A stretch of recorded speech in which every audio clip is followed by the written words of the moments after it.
Smart. And I drove off while still attached to pump number 3. Yeah, checking first is smart. So check Allstate first for a quote that could save you hundreds.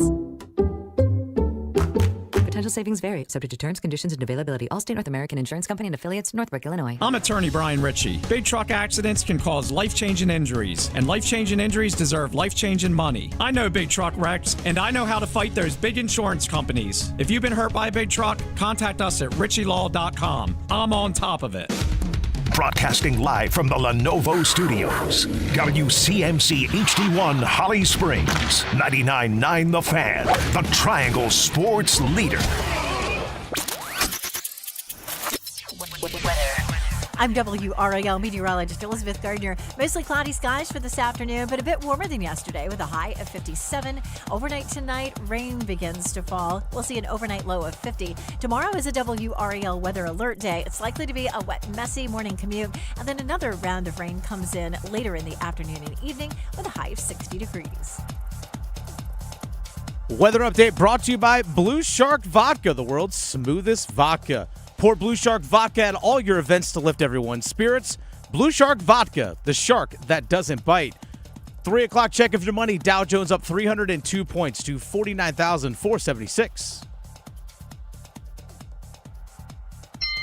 Back up top, Caden to the left. Caleb thought about a 3, sends it to the right. Caden penetrates, kicks to the right. Harris a 3. Good. Right wing, this is McNeil. Drives, dishes up top. Abel wants the retort and drills it a swish top of the arc. Up top, Boozer will launch and hit. Bats the ball to the right corner. Holloman lets it fly, and there's a drill for Trey Holloman in front of the pack bench. Sends it to the left. High, Amenia, touch pass for Foster, who hits a 3.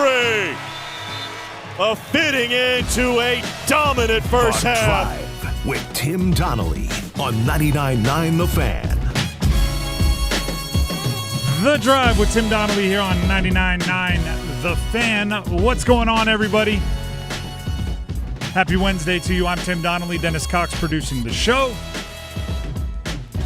And, well, if you were watching college basketball last night, really in any of the games that matter to the Triangle, you probably were scrolling on your phone by about halftime. Wasn't the most entertaining basketball last night. It was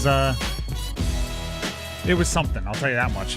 And actually, I'll tell you significantly more than that, and that's going to be a big part of the Big 3 at 3.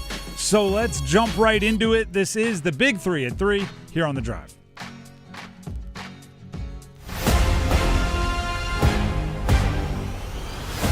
Number 1. NC State got smoked by Virginia. Final score 90-61. First of all, and I think it's important to acknowledge, Virginia's had a good season. Okay, that's a good team, right? That's not getting blown out by a scrub, but it's getting blown out nonetheless. And when you start pairing it with their recent history, especially if you believe that you remove rivalry games from like the run of the mill, right? Like, oh, you throw the records out for this one, or this one's different. They've lost their last 3 non-UNC games, right? They beat UNC, blew them out. That was a very good one. But if you put that one in a bubble, bad blowout loss to Louisville. Pretty bad for a different reason collapse to Miami. Bad blowout loss to Virginia. That's the run they're on. Again, you're not really allowed to do this, but excluding the Carolina win. And I hear all the Carolina fans screaming, we have Caleb Wilson and Vasar. Not going to go back and relitigate that again. You know, there are times as a play-by-play announcer, it's called layout, right? You just almost turn your mic off and let the sounds of the stadium tell the story. I might lay out on this one and let Will Wade tell the story. Will Wade, head coach, North Carolina, or I should say NC State. I know how you're supposed to say it. NC State Wolfpack men's basketball team. Basically, in the post game, didn't sugarcoat it. UVA's just the better team. They steamrolled us. They're better than we are. If we played them 10 times, I'm not sure we could beat them. You know, maybe once. We get lucky on a neutral court, maybe once. But I mean, you know, like they're just flat better than us. I mean, there's no. We can sit here and pontificate about anything else we want, DeRitters, layups, and this and that, and you know, like they're flat better than us, and they're better coached. I mean, Odom's done a much better job than I have, and look, they're better than us from the bench to their team. They're better than us. There's I'm good for a movie reference. There's a scene in Happy Gilmore where he's trying to get Chubbs to coach him again. You're smart. I'm stupid. You're beautiful. I'm not quite as good looking, but still attractive. Yeah, that's what that fellow Ryan Holmes did a better job coaching. They're better than us. It's been 2 clunkers against Virginia for NC State this year. As a bad draw, first of all, for your secondary rivalry, right? The other game you play twice, it's a bad draw because it's obviously not a good matchup for you. But there are also things that need to be addressed, consistency most amongst them. And we will address that more at 3:15. About 10 minutes from now, we'll talk more about NC State's tough loss to one of the better teams, if not, a top 2 or 3 team in the ACC, that being Virginia. And that is number 1 on the Big 3 at 3. Let's get to number 2. Number 2. Another game that the score was not in doubt for a large chunk of it. Duke smoked Notre Dame. Final score 100-56. Bruh. Duke's playing their best basketball, and the thing I like about it is it's diversified. They play different ways. They play well against the number 1 team in the net rankings. They play well. I think going into that game, Notre Dame was somewhere like 95th in the net rankings, or is 95th now. There's a who wants it nature to what Duke is doing. You want it? All right, here we go. Okay, here we go. You want to play in the 60s? Cool. You want us to score 100? Cool. You want there's a very much choose your own adventure element to what Duke is doing now. 100-56 is the 4th time this season Duke has reached triple digits. It's also the first time since 1999 that Duke scored 100 points in an ACC road game that didn't go to overtime. They've had some good teams since then. That is, ready for some fun facts? That was Notre Dame's worst home loss since 1898. 1898. What? You know what else happened in 1898? The Spanish-American War. That was a chapter in, social studies? Yeah, I think it was. Also, the city of Greater New York was created. So that was Notre Dame's worst home loss on the basketball court since New York has been around as a city. That's a long time, right? They've played a lot of basketball since then. Duke absolutely lit it up, and it could have been worse. It's kind of crazy to look at a 100-56 game and say, the final score doesn't actually tell how much they dominated this game when they won by 44 points. But that's exactly what they did. By the way, the United States only had 45 states in 1898. That's funny. Most recent being Utah. Most recent addition. That's hilarious. Most recent state, Utah, in case you're wondering. The first half was dominant. Cameron Boozer was dominant. We'll talk about that later on in the show. But Duke is – the question might be, are they peaking a little early?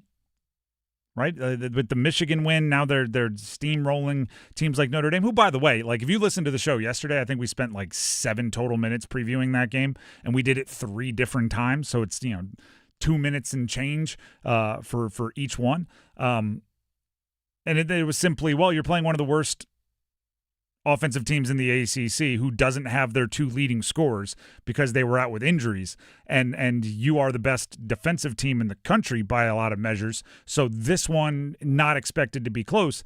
I didn't expect it to be as blatantly just not even on the same hemisphere as it was early in that game, but it's no surprise that Duke dominated. It's no surprise that Duke dominated.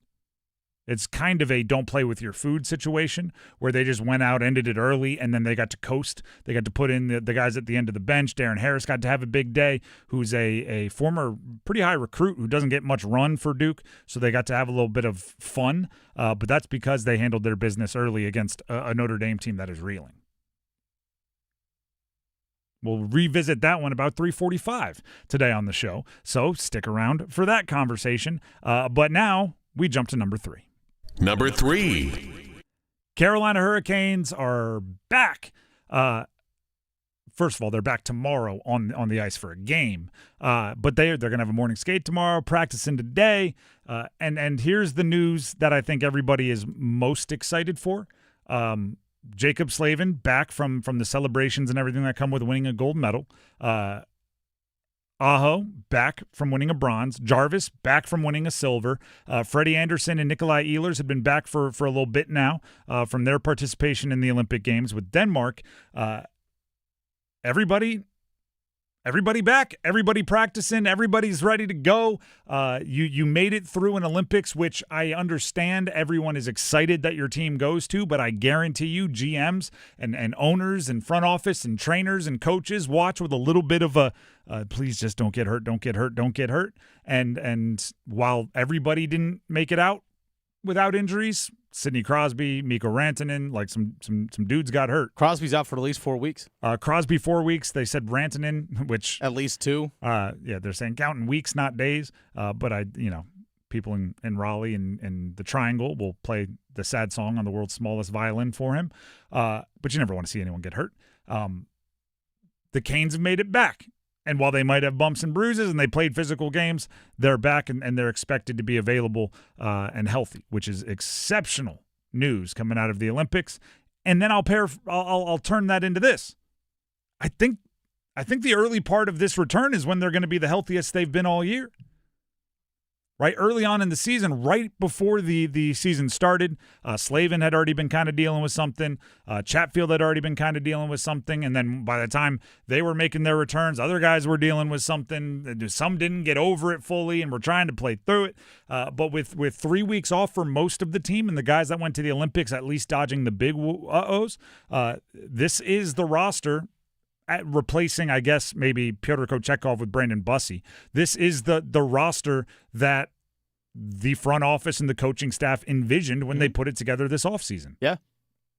Now, the other shoe to drop might be you might have the roster as you envisioned it for like 6 days before a trade happens. Maybe. Perhaps, right? You have to evaluate that. But that might be part of their trade deadline kind of like, how long do we wait? Can we push this? There's, now 9 days till the deadline? Do we wait until the final buzzer to pull the trigger on any trades because we want to get at least a little look at how we thought this would be when everybody's there and when everybody's available? Maybe. But the trade deadline, as I said, it's about 9 days away.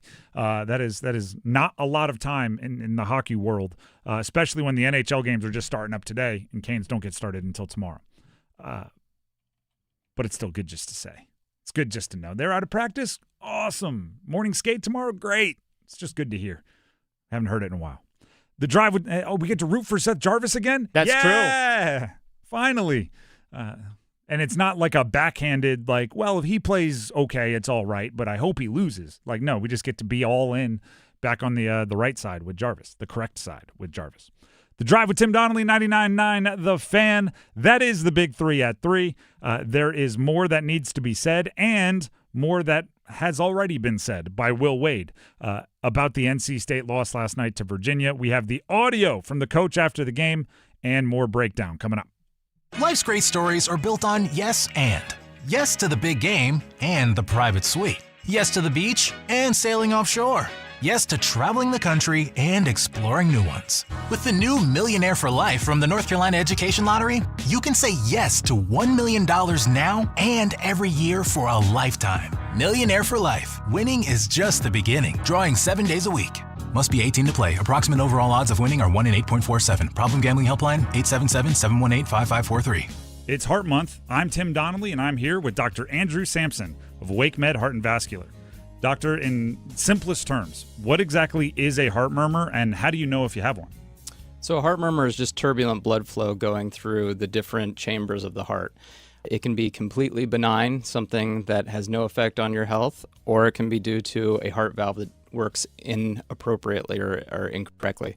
And that can be due to either narrowing of the heart valve or a leaky heart valve. You typically are diagnosed with a heart murmur by your primary care doctor, who listens to your chest with a stethoscope. Once that has been evaluated and it's been determined that you do have a heart murmur, the next step is typically an echocardiogram or an ultrasound of the heart for further evaluation. If you have more questions about heart murmurs or anything about your general heart health, go ahead and visit wakemed.org. And keep listening all month for more information and tips about heart health. Dennis Cox here for my friends over at Law Tigers. When the weather warms up, you're going to see a lot of motorcycles out there on the road, including myself. And if you're injured in a motorcycle accident, contact Law Tigers at 1-800-LAW-TIGERS even before you get in touch with the insurance company. Law Tigers understands what your bike and your gear are worth, and they understand what it's like to go through an accident. Your case evaluation is always free, and they don't get paid a dime until your case settles.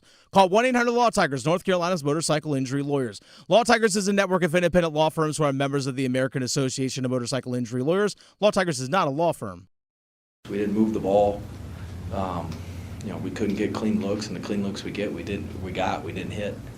And so, some of our poor shots led to their transition baskets. But defensively in the first half, we were all right. You can't give up 70% in the second half. That was where our bigger issue was. The Drive with Tim Donnelly, 99.9 The Fan. NC State lost by a bundle to Virginia. Happened last night. I do want to acknowledge I don't think Virginia's a good matchup, and sometimes that happens, right? Sometimes there's just a team where their strengths perfectly align with the cracks in your armor, right? And you just get a little bit roughed up when you play them, and it's not even exactly a quality issue. It's just the way the puzzle pieces come together issue. So part of it is that. I don't think 29-point difference is that, but part of it is that, sort of, in the interest of fair, say that, right? And I did. This was a basketball loss. This was not an energy loss. This was not a did they bring the fight loss, which I think they've struggled with at times this year in games where there isn't a built-in reason for them to be upset, right? When it's not a rival, when there's no prior history, when it's not a revenge game for a transfer. I think at times, maybe outside of Copeland, there's been a little bit of like, they were flat in that game. I didn't think they were flat. Matter of fact, in the second half, they were getting into little skirmishes, right? They were a little pushing and shoving going into timeouts. Yeah, a little ejection. Yeah. Like the tempers flared, a little extracurricular, got a little chippy out there. Use all the color commentator cliches. There was a little bit of that, right? But that's not the part that stuck out to me. It was the basketball that stuck out to me. And it was the guys that you probably depend on that stuck out to me. Because right yesterday, when we were previewing this game, I talked about the last time they had played Virginia, right? And how it was one of the few games where really nobody out of Darian Williams, Van Allen Lubin, and Quadir Copeland had particularly good days. Right, the things that they're asked to do, they didn't have a great day back when they played Virginia on January 3rd. So there was some late, I don't want to say stat padding, but there was some late tossing up some stats from players for State, which is why I'm glad I took a screenshot of the statistics early in the second half. There's like four minutes into the second half. Van Allen Lubin, 0 points, 2 rebounds. Quadir Copeland, 3 points, 0 assists. This is over half into the basketball game. These are guys that have been your most steady Eddie players for the entirety of the season. Darian Williams did have 9 points, but on 8 shots, that's not exactly the efficiency you're looking for from a guy like Williams. Right? So even though it wasn't completely out of reach by then, a lot of that was, Paul McNeil had knocked down some shots and a few other things. But it's for whatever reason in this particular matchup, those 3 guys have a really hard time doing the things that State builds the rest of their game off of. Now, I mentioned the audio from Will Wade. You're not going to get the watered-down version when you talk to Will Wade. So after the game, he talked about the lack of size on their roster and how it's noticeable against a team like UVA. They blocked 12 shots. When they were playing volleyball at the basket, they blocked 8, I think, in the first 10 minutes of the game. You'd have to double-check me on that. But, I mean, our lack of size is very evident when we play a team like Virginia. Now, we knew that was going to be an issue for State this year. You look at the roster at the beginning of the year, you can go back and find our conversations going like, this feels like they're going to struggle in the exact same way UNC struggled last year, which is when Ven-Allen Lubin's the tallest guy on the court, that's a little bit, no pun intended, of a tall task for him. So right, the whole like you're doomed to make others' mistakes if you don't learn from them feels very similar. So we knew that was going to be an issue, but it hasn't popped. Like, it's not like Virginia is the only tall team they've played or the only team with, decent bigs. It hasn't popped up as often as I thought it would, but it does against Virginia, and that much is inarguable. Now, he was, aiming for maybe a jokey analogy, but they were playing volleyball at points in time. And then Will Wade got really cold glass of water to the face. Right? Just, hey, everybody wake up. Let's break the tension. He says they're not on the level of the top teams in the ACC. Look, we're not ready to compete with the top of the league right now. That's just a fact. We get our doors blown off twice by Virginia. I mean, Virginia's a great team. Give them credit. I mean, they're better than us. They're better than us at almost every spot, and their bench is better than us. I mean, they're better than us. So they're more physical. They're a great defensive team. And.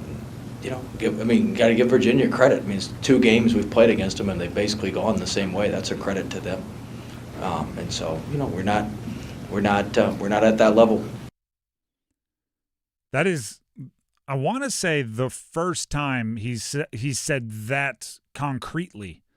That one of the goals he set introductory press conference time maybe isn't going to come true, right? Because the top teams in the ACC was one of the terms he used, right? And he eventually went as far as top 4 in the ACC. But top teams had been used, and the exact not on the level of the top teams in the ACC is exactly what he said there. So that does feel like a recalibration and an acknowledgement of, things aren't going the way that I thought they would go when I took the job. I got to wonder how that permeates throughout the locker room in the sense of, when NC State's got to face another top team in the conference again, do your players feel like they can actually win these games? If your coach is publicly out there saying, yeah, we're not ready to compete, we can't compete with the top of the conference, okay, so I guess we're just going to go and expect to lose? This is the psychology of the sport that I love. I think, it's good on accountability, and we played it for you earlier today when he said, like, Ryan coached better than me. Like, he included himself in all of it. It wasn't him saying, like, my players aren't good enough. He was including himself, which, by the way, is a really interesting comparison because Ryan Odom is a first-year coach, too, at Virginia, and turned over the roster almost completely and has Virginia in a much better place than standings-wise and everything else, net rankings-wise than State. I will say Virginia was left in a better place, perhaps, but that is like real. That is a comparison that you can use. First-year coaches compared to first-year coaches is something that is a bit more apples to apples than trying to compare State to, the other teams in the triangle or whatever. Similar to Bill Belichick caught a lot of heat, but it's probably unfair to compare it to other coaches that have been around a while, but you compare him to maybe a Jake Dickert at Wake, and it felt more like, no, okay, if he's not as good as Wake is, there's a legitimate gripe there. As far as you're saying, like, what does this do for the team moving forward? I think you really, if you're going to do what Will Wade is doing, being that blunt and that, like, they're better than us, I think you better really know the DNA of your team. Right? And you better really know they're the type of people that if you say you can't do something, their hair gets lit on fire to go prove you wrong.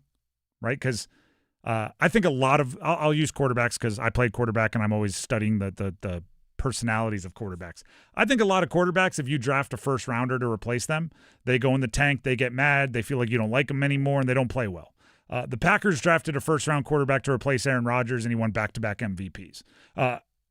That's a different outlook, right? That's somebody that says, oh, you drafted my replacement? Oh, you drafted my replacement? Okay. Oh, yeah. Let's hit the practice field, boys. They drafted my replacement. Like, you hope that the players at State, Will Wade knows their DNA enough that when he says, we're not one of the top teams, we can't compete, we're not at the level of the top teams, they're showing up at the next practice like, coach is going to get there at 3, we're there at 1:45. By the time he walks in the gym, we're going to have our 10,000 steps. Like, as if they all wear like the little walking watches that people wear when they walk laps around the mall. That's what you have to hope for. Because it can go south on you. It absolutely can go south on you where, you're maybe a little too honest with the media, and now all of a sudden nobody thinks that you have their back.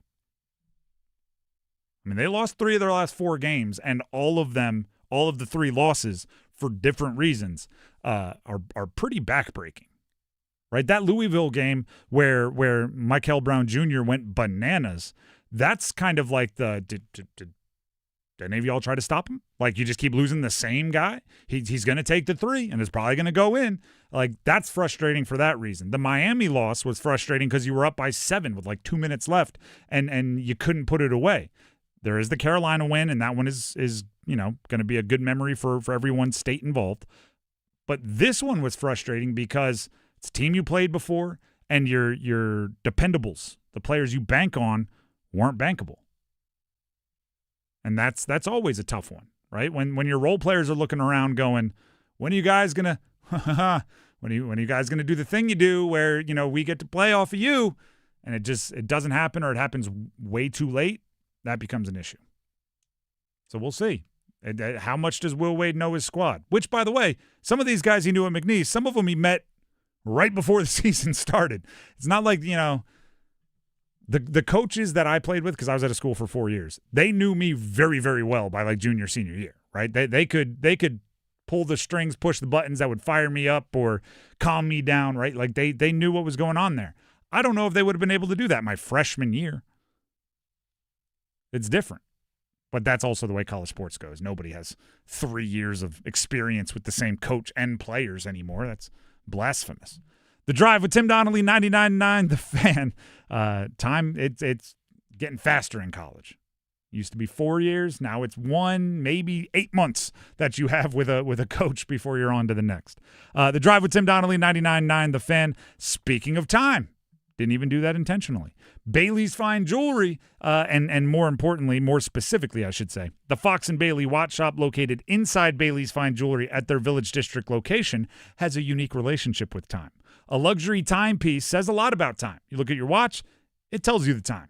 Hey, how about that? With unbelievable accuracy and engineering and everything, innovation that goes into a pre-owned and vintage Rolex or a Hamilton or a Norcane, all of these brands that are so incredible, but also, this is the line about luxury timepieces. They not only tell you the time, they also tell everybody your time is valuable, right? You're making a statement when you walk into a room with a luxury timepiece on your wrist, and you get to decide what that statement is. Flashy, understated. If you know, you know, right? A watch that others in that world would understand how rare it is. There's something for everyone. Do you want to be able to have a chronograph? Do you want to have the diving bezels? What are you looking for? Go to Bailey's Fine Jewelry, talk to their experts, talk to Nicole, talk to Josh. They know their stuff, and they can help you find the perfect watch for you. And make sure when you're there, again, at Bailey's Fine Jewelry, at their Village District location in Raleigh, let them know you heard about it from me, Tim, right here on 99.9 The Fan. We'll take a break. When we come back, we have the Dean's List. Stick around. You pull up at a McDonald's drive-thru at the crack of dawn to get your $3 crispy chicken biscuit. You've been craving it all night. It was a very long night, but your taste buds pulled through. Those are no ordinary taste buds, and you are no ordinary human. You are a champion, and you deserve a $3 crispy chicken biscuit. Price and participation may vary, cannot be combined with any other offer or combo meal. My name is Whitney Allen, and I'm a widow. My husband, Ryan, died. We never thought we'd ever have to use life insurance, but the unexpected happened. With Ethos, signing up was fast and 100% online. You can get a quote in seconds, apply in minutes, and get same-day coverage. No medical exams, and you can get up to $3 million worth of coverage. I'm grateful we were prepared. Get your free quote at ethos.com/game. That's ethos.com/game. Paid spokesperson. Hey, it's Dennis Cox from my friends over at Raleigh Weight Loss Center. I keep floating this number out there to people, and I keep saying it, and I'll say it again. 42 pounds. That's how much weight I lost. 42 pounds, over 15% of my body weight, thanks to the program at Raleigh Weight Loss Center. And here's what Raleigh Weight Loss Center and their program does compared to so many other weight loss journeys. They focus on reviving your sluggish metabolism. That's exactly what they did for me. They jump-started my metabolism. That way I can burn off fat. I can lose all the weight that I needed to, but also keeping my muscle mass in the process. No shots, no injections, none of the side effects, just looking and feeling better. Why suffer through side effects that take away from your quality of life versus doing the Raleigh Weight Loss Center program to both look and feel your best? I haven't felt this good in years. 919-897-7506 or visit RileightWeightLossCenter.com. The first 50 callers get $100 off. 919-897-7506. Results may vary. The shot, they score! Be part of the loudest house in the NHL. Win tickets to see the Carolina Hurricanes take on the Pittsburgh Penguins at Lenovo Center on Tuesday, March 10th by visiting hurricanes.com/radio and registering to win. 4th and 6 from the 12. Gets the snap off with 2 seconds to spare. Rifles, end zone. Justin Jolie leaps up. It is a touchdown on 4th and 6, a 12-yarder. Pack's going to win the game. 20-11 with 1:47 to play. The Drive with Tim Donnelly here on 99.9 The Fan. Before we get into the Dean's List, a few things, or at least one thing. Tonight, right here on 99.9 The Fan, you can catch some top 15 college basketball action. We'll have number 15 St. John's at number 6 UConn. Pretty big East battle there. 4th and 6 from the 12. Gets the snap off with 2 seconds. 4th and 6 from the 12. That's like a I know that wasn't an intentional little drop in there by some audio, but that's like what you do with college quarterbacks. Right, you just stop a meeting in the middle. All right, it's 3rd and 7. You're at your own 27-yard line. There's 1:27 left. This play call, what are you thinking? Sudden change. We just got a turnover. 1st and 10 at the 45. You just got to, okay, all right, here we go. We got a motion, man. Where's my tight end? Where's my U? Where was I? 15. Number 15 in the country, St. John's. At number 6 in the country, UConn. Tonight at 7 p.m. You can hear it right here on 99.9 The Fan. Couple angry coaches and Rick Pitino and Dan Hurley. Rick Pitino is, I don't know, like, he's lived so many lives in coaching. Oh, yeah. I wonder what, like, a 24-year-old or even, you know, a younger, like a high school, junior, college basketball diehard fan, I wonder what their, like, thought of Rick Pitino is. Because I think mine is even different than, like, my dad's, right? My dad, I don't remember the Kentucky Rick Pitino. I know about it. I don't remember it. I don't remember the NBA Rick Pitino. I know that he said, you know, Larry Bird isn't walking through that tunnel, but I don't remember it. Louisville Rick Pitino I remember very well, and exiled Rick Pitino I remember pretty well, and now there's resurgent Rick Pitino I know, but he has lived a bunch of different lives. I think Dan Hurley is the opposite. Everybody that's ever interacted or watched any interaction with Dan Hurley has the exact same opinion of Dan Hurley. He is what he is. He's not changing for anybody. But that game is tonight right here, 99.9 The Fan. Like I said, 7 p.m. tip. With that being said, let's jump into the Dean's List.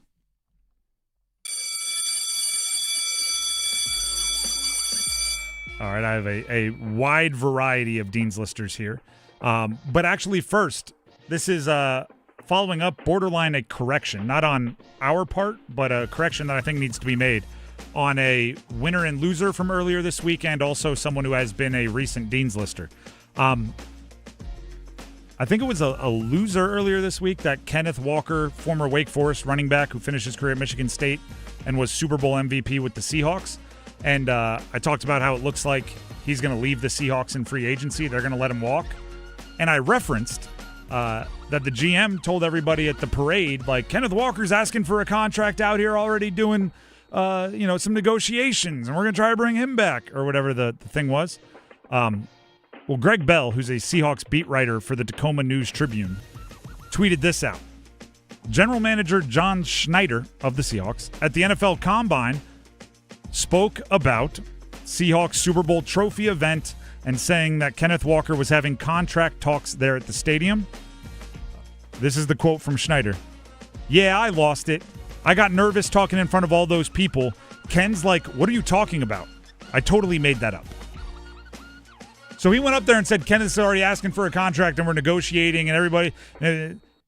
He completely made it up just to get the crowd riled up at a Super Bowl event. So Kenneth Walker maybe didn't think as aggressively like he was coming back to Seattle the way that it was made to be at the Super Bowl event. He may have already known the business writing on the wall that after the Super Bowl he's on the way out. And I just wanted to clarify that because I did make it seem one way based on what the GM told us, and I didn't know that the GM completely made it up. Now into the more traditional Dean's List. How about Idzik Trumbull, NC State wrestler? 285-pound weight class. Flow Wrestling put out their pound-for-pound wrestler ranking updates. 19th in the country. Only wrestler from the ACC in the top 20 that they put out for pound. So that's all weight classes, wrestling rankings. The big man, Idzik Trumbull from NC State. That just seems like pound for pound. I wish they had those rankings in every sport. That just makes you sound like a total bad A. You know what I mean? Pound for pound. Pound for pound, I'm the best in the ACC. How you like me now? And I'm 280-something pounds, and I'm a wrestler. So what you going to do about it? I'm going to talk trash. What you going to do about it? All right, do you have some Dean's Listers? I do. Let's hear it. NC State baseball. Huh? They won 27-0 over Richmond. 27-0. You get a run, and you get a run. 27. I guess they missed an extra point. All right, well played. And shout out to the pitching staff. I'm sure 27's getting a lot of the attention, but yeah, zero is also pretty darn good. Hey, goose eggs out here. And you probably weren't bringing out like your number one closer when not a save opportunity up 27 zippy. So, the depth of the bullpen showing off. So yeah, that's a blowout to say the least. I don't know a ton about Richmond baseball, but yowzers. Also, I meant to throw this on the Dean's List back on Monday, but ECU and UNC played a 3-game series. One game in Greenville, which actually was won by Carolina. A neutral site game at Durham Bulls Athletic Park, which was won by East Carolina, 10-3. And then they actually played again back on Sunday in Chapel Hill. So 3 games, 3 days, 3 different locations. And that one actually ended in a tie, 3-3. That gives like on Sunday 1912 baseball barnstorming vibes. Like we're traveling with the team, we're going to all these different cities, we're showing off the game, trying to build a following. Babe Ruth is like alternating teams every single game. Yeah. Like, there's a lot of stories like that in the old days of baseball. But I think that's just kind of cool. The fact that they played one game in Greenville, one game neutral site at Durham Bulls Athletic Park, and then the other game in Chapel Hill. I think that's pretty cool. You know how I feel. Get all the cool venues, all of them. More Dean's List. How about former UNC golfer and Raleigh native Ryan Gerard? Okay. He is the betting favorite to win the Cognizant Classic, which starts tomorrow on the PGA Tour down there in Florida. He's a very good golfer. Don't get me wrong. He's won on tour. He's one of the top 30 in the world. I don't know what his official world golf ranking is.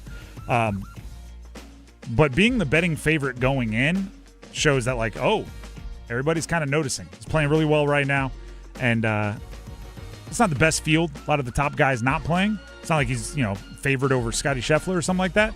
But still, it's an honor. It's pretty cool. Ryan Gerard, former UNC golfer. More Dean's List. Duke and Michigan.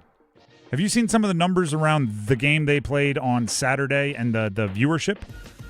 Michigan-Duke college basketball game averaged 4.32 million viewers on ESPN. I'm sorry, how many? 4.32 million. Okay. Nearly doubling Kentucky, Alabama in kind of the same time slot last year. They had take 2.17. Largest audience for a men's game on ESPN networks since Duke, Carolina in 2019, which was Zion Williamson's first game against the Tar Heels. And that had 4.34. This one, 4.32. It's also one of the 10 most watched games ever on ESPN, coming in 7th. College basketball games, obviously. So that's a pretty good indicator that we'll get more awesome non-conference games late in the season, because ESPN will go, you're darn right, we're going to do everything we can to get people to play more games like that. Yeah, for ratings like that. And you're doing that as well when the Olympics are still taking place. True. Actually, that's very true. Saturday was a busy day on the Olympic front. All right. I have one more Dean's List to Go add ahead. there. I have one more as well, so go for it. Damon Claiborne, Wake Forest running back. At the NFL Combine, he actually is projected to run the fastest 40 time among all running backs. He's projected to run anywhere between 4.37 and 4.41. The highest projected. Again, we'll have to wait and see when he actually does run. But still. I mean, over the last 2 years, and I've referenced this a ton of times, Real Analytics, which tracks GPS numbers, they have some way to track it like on film. They don't need to have like you wearing the chip. That's who actually put the list out. Oh, there you go. Yep. They had him as the fastest GPS time over the last 2 years. It was a kickoff return against Miami 2 years ago, which, by the way, the rumors are after that game, Miami may have done some, hey, good game during handshakes / do you like warm weather? Yeah. How do you feel about Cuban food? Like how'd these $100 bills get in my hand? What? Just rumors. But if you run the fastest GPS time and outrun everybody from the U on a kickoff return, it's going to turn some heads. And probably indicate that you could run a fast 40. Last one of the Dean's List for me. I wanted to do this away from the NC State conversation because I just, I don't want to be unfair or disrespectful. But how about Ryan Odom in Virginia? Flipped a roster, 25-3. Yeah. They could be. They were 13th and 14th, something like that in the net ranking. Could be rising there. But more importantly than that, I'm not just doing this to hype up a team that's not in our listening area. But their offense isn't miserable to watch. No, far from it. It used to be when a team you were covering was playing Virginia, it was like, goodness. All right, extra caffeine. Give me something. I'm going to have. Can I have one of those little walking treadmills that I can stay on to make sure I'm awake for the entirety of this game?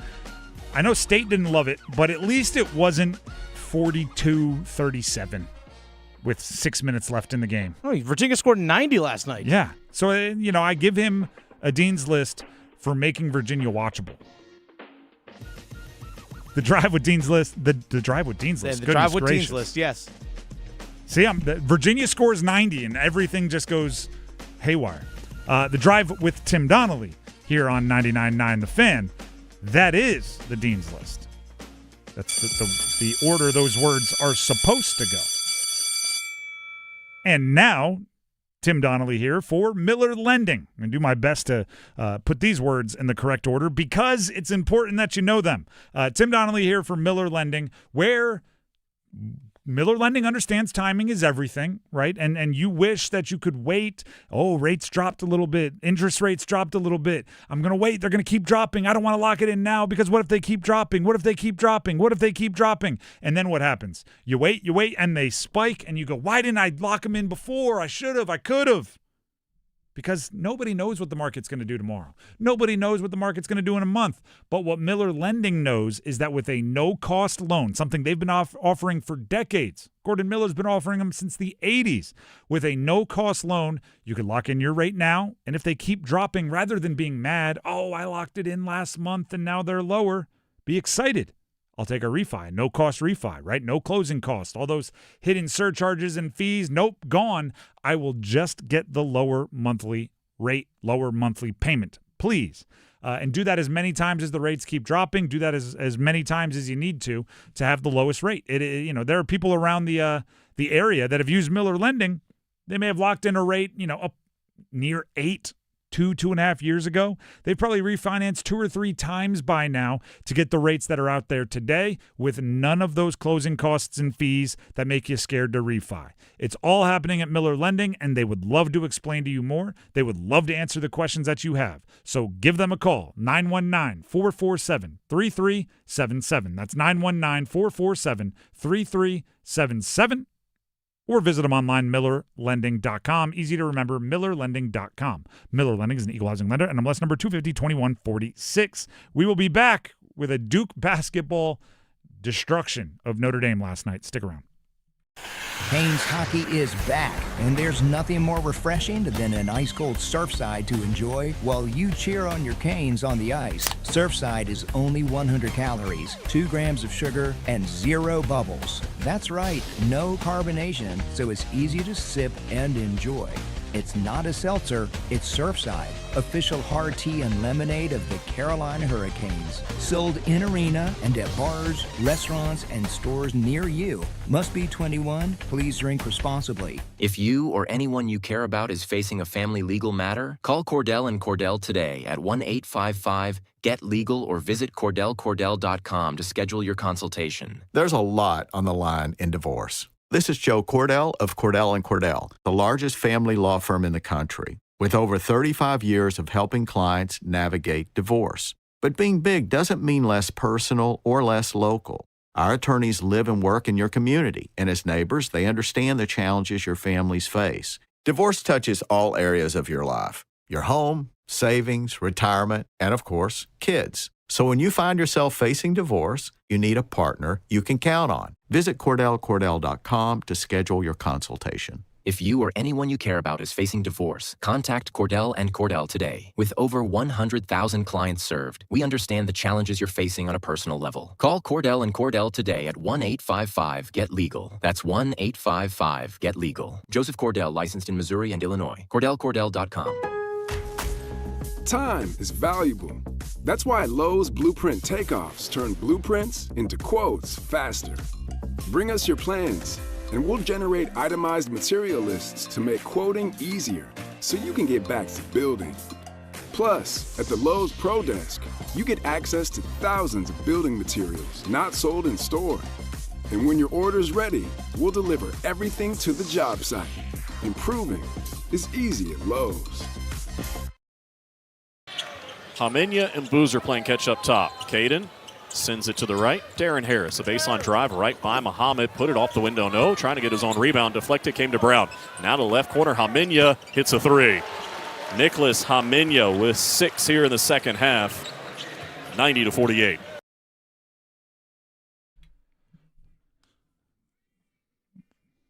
The Drive with Tim Donnelly, 99.9 The Fan. By the way, please subscribe to our YouTube channel, 99.9 The Fan. Constantly trying to build up our community there. We put a lot of work into the content that goes out. So if you don't mind, 99.9 The Fan on YouTube. We have a poll question up on our YouTube live chat right now. Let's hear it. Which men's basketball team will go furthest in the NCAA tournament? Carolina, NC State, or Duke? Right now, Duke with 56% of the vote. I would assume, if the analytics would put a vote, it would probably be for Duke, considering they are currently the number 1 team in the net rankings, overcoming Michigan after beating up on Notre Dame last night. Let's talk about that game, shall we? They beat up on Notre Dame last night, ended up winning by 44 points, and I think it could have been more.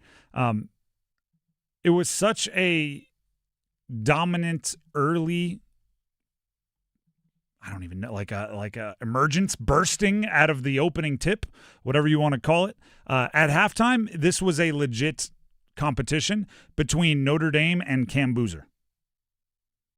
Notre Dame had 22 points. Cam Boozer had 20. I think Notre Dame had 10 rebounds. Cam Boozer had 9. Like, they were legitimately battling with just Cam Boozer on most statistical fronts. There was a point he hit a three-pointer for his 14th point of the game, and Notre Dame had 11. Exactly. That is the level. And by the way, like, Isaiah Evans hit a couple threes, and it's not like he was the only one going. It wasn't, the Cam Boozer has 22 or has 20 and Notre Dame has 22. But, Duke is only ahead 24-22. And that's like, no. They were ahead 54-22 at half. Now, there is an element of, if you're one of the best teams in the country and you're playing a Notre Dame squad that already was one of the bottom feeders in the ACC and is now dealing with even more injuries at key areas, that's what you should do. And I agree. That's what they should do, right? They should win by a bunch. That shouldn't be a nerve, a nail-biting win all the way down at the end. But let's not forget where this game is on the schedule for Duke, right? Duke's non-conference schedule randomly became a big thing at the end of February. They played what at the time was the number 1 team in the country in Michigan on Saturday, and they play one of their biggest, if not their biggest, conference game this upcoming Saturday against Virginia, where, correct me if I'm wrong on this, Dennis, the winner of Duke-Virginia becomes the ACC regular season champion. Yeah. So you had a game against the number 1 team in the country. You had a game coming up that is for the ACC regular season, which does matter quite a bit. And in between, you had a road game against a team without their 2 best scorers and not a ton of energy in that room, I'm sure.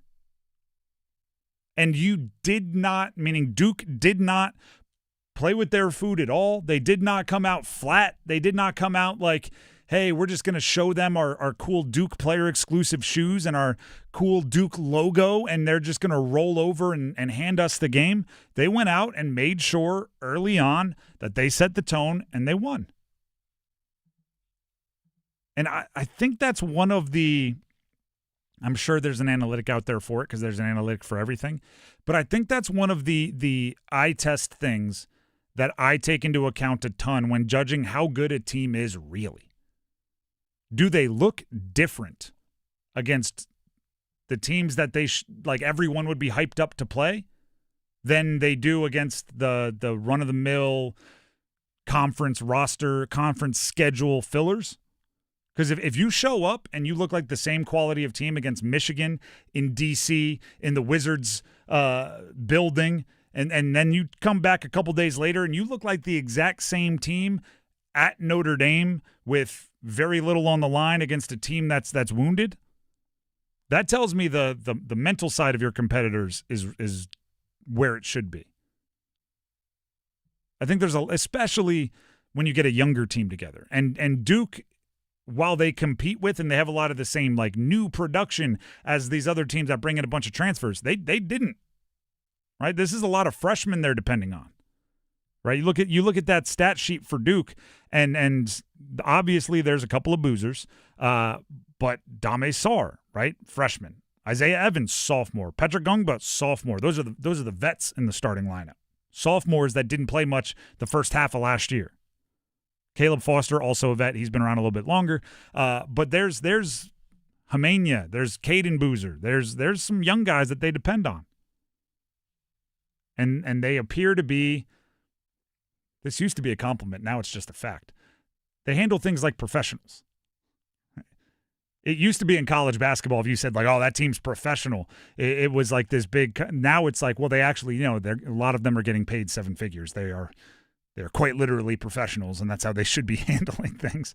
But, back in the old days, that team, I don't know, they just handle themselves like it's a business trip when they're on the road. Those are the vibes I'm getting from Duke. And you could argue it is a business trip for them on the road because I'm sure they're getting paid. But it's just good to see. Freshmen that kind of handle things the right way, if you will. And I'm not trying to get too preachy up here about the way things used to be, but that was a very early. This one's over against Notre Dame, and then. Anybody that's ever played college sports, what it's like when the guys that work hard in practice but don't get a ton of time in the game get to go out there and play. Duke got that, right? Sheffield got in there. Darren Harris had a really good day, played like 15 minutes, scored 16 points. Got to show everybody that he probably would be starting at a lot of programs across the country in college basketball. But for Duke, he has a hard time breaking into the rotation at all.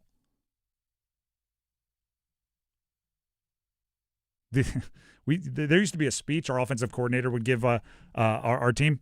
coming out of the half, if we were up by, say, 20 in the first half, he always gave the starters the first drive. And he would say, hey, we get points on this first drive. He'd look to whoever the backup is. You start getting warm, right? Because then it was 24, 28. Like, you get to there, it's like, all right, then the rest of the game is yours. And it became this big, like, responsibility for the starters to go out there and take care of business because the guys that were going to play the rest of the game don't get to play that often, and you wanted every single snap. And if you ever went out there and went like 3 and out, you'd come back to the sideline, the daggers that the backups would be staring at the starters. Come on, man, that's a whole nother drive that I'm not going to get, and I'm only going to get like 7 all year, and you just took one away from me. Like, help me out, man. Yeah, go out there and score. And then the punchline to that story is we had that speech at halftime of the national championship game when I was a backup. Yeah, we were up 19-0 at half over Eastern Washington, and the coach gave the speech to our starter. Hey, we're going to give you a drive. You go out there and get a touchdown. Tim, get warm. I'm like, I'm going to play in the national championship. We lost 20-19. A lot of daggers in a bunch of different directions there. I don't even know why I brought that up, but that's just me. Like, that's a little therapy for me. Do you feel like with Duke, we saw them struggle, and obviously they lost to North Carolina on the buzzer beater. They struggled. They went on the road, beat Pitt, struggled a little bit against Clemson.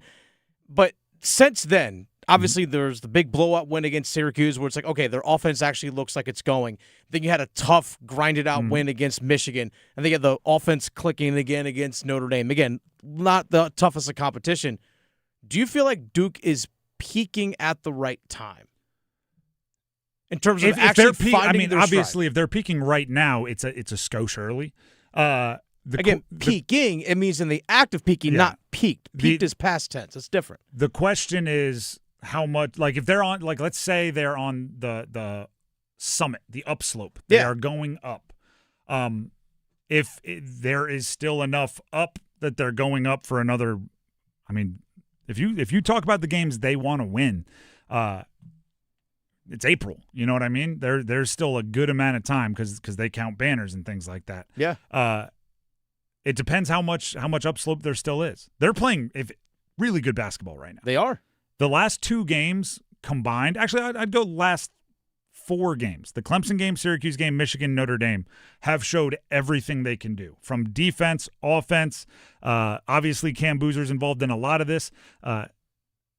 Crazy stat here. Cam Boozer has led them in points, rebounds, and assists. In those 3 stat categories over the last 4 games, that means there's 12 opportunities, right? 12 different stats that you could lead them in, each of those in each game. In 11 of the 12. Malik Brown in 1 game led them in assists. Other than that, Cam Boozer has led them across all categories. Like, they've been playing really, really gosh darn good the last 4 games. If there's still a month of improvement, or at least plateaus mixed in with rises, then you're going to statistically be looking at one of the best teams in college basketball history, right? When you get to like Ken Palms and Torviks, that's not my opinion. That's fact, right? They're right now, I think it's 4th in Ken Palm efficiency metrics in the history of those stats. Whatever that means. Exactly, right? They got to go win the games to enter into the actual version of those lists that we all consider real. But if there's, more improvement here, they'll be chasing some ghosts and also need to take care of business on the floor. The Drive with Tim Donnelly, 99.9 The Fan. Yesterday there was some news out of the Carolina Panthers media availabilities at the Combine. They're changing play callers on offense. What does that mean for Bryce Young? Stick around. It's Ram Truck Month right now at John Heister Chrysler Dodge Jeep Ram in Lillington. Drive home a brand new 2026 Ram 1500 for 20% off. Or pick your financing deal. 0% for 60 months or 2.9% for 72 months. America's best-selling truck comes with a terrific powertrain limited warranty. 10 years or 100,000 miles. Excludes RHO and tungsten. See dealer for details. So get off your keister and get to John Heister Chrysler Dodge Jeep Ram in Lillington today. Hey, Tim Donnelly here with a game day tip from WakeMed Heart and Vascular.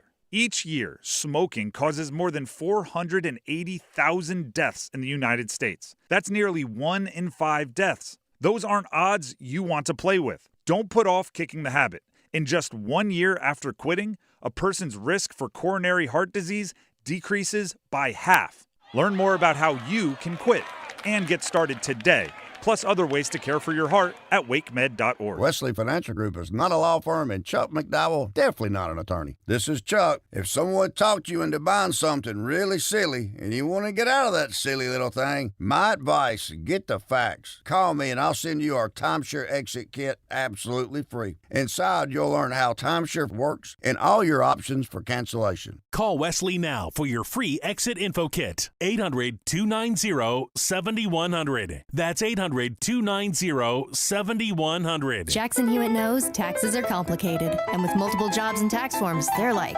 Sonata complicated. Our no surprise pricing keeps things simple. Jackson Hewitt does your taxes for only $149 or less.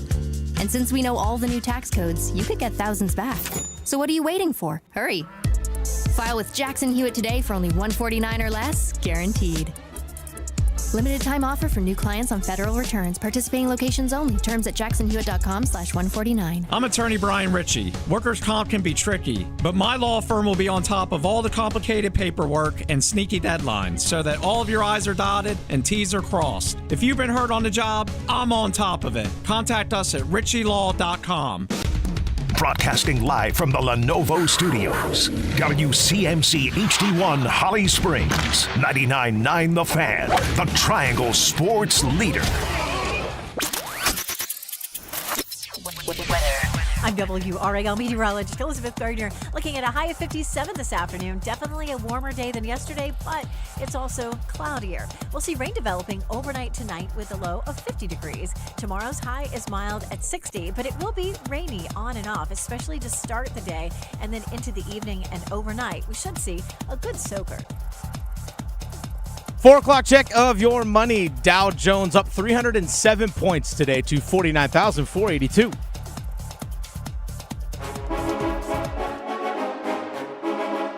Let's move the chains. Time for football at 4. The Drive with Tim Donnelly, 99.9 The Fan. It is time for football at 4. And there is a lens through which this next conversation is going to go. And I want to be clear on that because I think it's the lens through which every decision the Carolina Panthers have made over the last 3 years should be seen. And that lens is, does the decision we're making help our number one overall pick, still developing quarterback, Bryce Young? And that's not exclusive to the Panthers. I think every time you draft a quarterback in the top 3, top 5 picks in the draft, suddenly the entire focus of the entire franchise becomes making that work, because if it doesn't, you're going to be set back half a decade at least. So, yesterday we talked about Dave Canales deciding it's time for him to hand off play calling duties to his offensive coordinator, Brad Idzik. This is the first time since Dave Canales has been the head coach of the Carolina Panthers that someone other than Dave Canales will be calling the plays. Dave Canales spoke about this at the NFL Combine yesterday. This is when he made the announcement, and we'll play that audio for you now to hear it from Dave Canales himself. Here he is on Brad Idzik calling plays and Darrell Bevel being added to the offensive coaching staff. Darrell comes in at a really special time. This year, going into the season, Brad Idzik will be calling plays for the Panthers, and this is something that all of us collectively have talked about as an organization. It was my idea to come up with this, and just kind of looking back and reflecting on it, thinking about how we've grown this offense and really wanting to be able to advance our football on the offensive side primarily by letting Brad, who's completely engulfed and entrenched in what we're doing offensively speaking, his continuity with the system, his continuity with our players, being able to do that, I believe, will be the best thing for us going forward. There it is, straight from the coach's mouth. Yesterday we talked a lot about, and you can go find it on our YouTube page, 99.9 The Fan, a lot about what it means from Dave Canales' perspective, right? Him perhaps being humble enough to pass that off and recognize that somebody else may be the right play caller. And Brad Idzik, the opportunity it is for him to establish himself as a offensive mind in the NFL and all of these things and how it might help Ejiro Evero as a defensive coordinator, that Dave Canales can now spend a little bit more time, big picture on the defense. But what does it mean for Bryce? Well, here's what it means for Bryce. He is going to have all hands on deck, right? There's this unlocking a quarterback that is seen as like the most valuable trait in coaches and coaching staffs. Can you unlock the best of a quarterback? Liam Cohen goes from the Tampa Bay Buccaneers offensive coordinator to the Jacksonville Jaguars head coach, and he unlocked Trevor Lawrence. Dave Canales was on different coaching staffs that unlocked Geno Smith and unlocked Baker Mayfield. And because of that, he got the job with Carolina and tasked with unlocking Bryce Young. Well, unlocking a quarterback isn't just play calling. It is play calling, right? Recognizing what they do best, what plays they execute best, and putting them in situations on the field to have success. It's why you know, the nerds, and I say that affectionately, track how much play action offensive coordinator calls for each quarterback, or how many motions and how many players are in motion like on average each play. Is there motion or not? I want to say how many. You can't have more than one. It's a whole thing, right? So play calling matters. Brad Idzik has there. But there's also the relationship. There's also the person. There's also unlocking everything else about the player, getting them comfortable or uncomfortable, depending what's best. And now they have one person for each. Brad Idzik can be the football, the play calling, the what works, and Dave Canales can make sure the environment and the culture and everything are right for Bryce. That's a lot on the plate of one person who's also trying to be the head coach, and that's what Dave Canales has been trying to do the last couple years. So now, Brad Idzik, it's your responsibility to take. I think Bryce Young is a unique skill set, right? He's not a drag and drop quarterback where you just take an offense that worked with someone else and call it for him, right? He's undersized. We know that. He has some mobility. His superpowers that we've been told about are recognition and recall, and you have to take advantage of all of that. Throwing to his left, pretty darn good. That's pretty rare. And Dave Canales, you have to figure out what this guy needs as a person. How much leash do you give him, right? How much criticism or praise does he get? Like, you have to be the therapist, the psychiatrist. And for the first time, Canales can pay attention to that. For the first time between plays, he can look at Bryce's body language. Because guess what you're looking at when you're the play caller? The play sheet. Yeah, you're thinking about what's next. You're looking at the play sheet. You're checking personnel. Make sure you have the right wide receivers out there. Make sure Tedero McMillan is there, because if not, I can't run this play. He's the dude that we call it for. You got a lot on your plate. Now we can watch Bryce and say, okay, he's feeling it. All right, he's in the zone. Or all right, he's rattled. And then with one sentence, you can jump to Brad Idzik and go, hey, give him 2 handoffs. He's a little rattled. He needs a breather, right? Give him 2 handoffs. And before you think I'm patronizing Bryce, Peyton Manning has talked about breather plays. Plays where the quarterback is a little spinning a little bit here. Peyton Manning needed, you know what, Edgerrin James, I'm just going to turn and hand it. No decisions for me. It's a dive to the right. I'm going to call it, and I'm going to turn my brain off for 12 seconds in a football game, which you never get to do. Like, you get to pay attention to that sort of stuff now. And then lastly, and this is where I might be more on an island, I'm not sure a benching ever truly goes away in a relationship. Like, it really, in life, it really wasn't that long ago that Dave Canales benched Bryce Young. I know this past year seemed to work out pretty good. The year before that, he was benched for Andy Dalton. He was healthy, and he wasn't playing. And then even when Andy Dalton got hurt, right? And remember in the car accident, he hurt his thumb, and Bryce Young came back in, and every post-game press conference, every reporter, will Bryce be starting next week? And he had to go watch the tape and then finally on Wednesday or Thursday, he'd go, yeah, we're going with Bryce Young again this week. Like, that's a lot of trust that is at least shaken. And I'm not sure that ever truly goes away in a relationship. and maybe it doesn't need to, but now at least Idzik can be the middleman, right? He can distance himself from that. I know he was part of the coaching staff, but I was non-playing calling OC. I had nothing to do with that. You're my guy.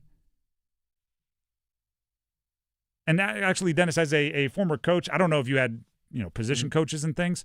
I think position coaches were the best barrier in the history of the world in football. Oh, yeah, because one thing that I did specifically when I was coaching, especially when I was an assistant lacrosse coach, I worked specifically with goaltenders. So I was their sounding board. Yeah. And oftentimes for the head coach, it's like, hey, I need you, because you communicate with them, you know how they tick. I need you to let them know this or tell them that. And I would be that middleman. And I was totally okay with doing that. And sometimes you realize you just needed to tell somebody. You're like, I'm gonna go talk to the head coach. And the receivers coach is like, well, why don't you just step in my office, tell me what you're gonna tell him. Let me just hear what your plan is here. What's the outline?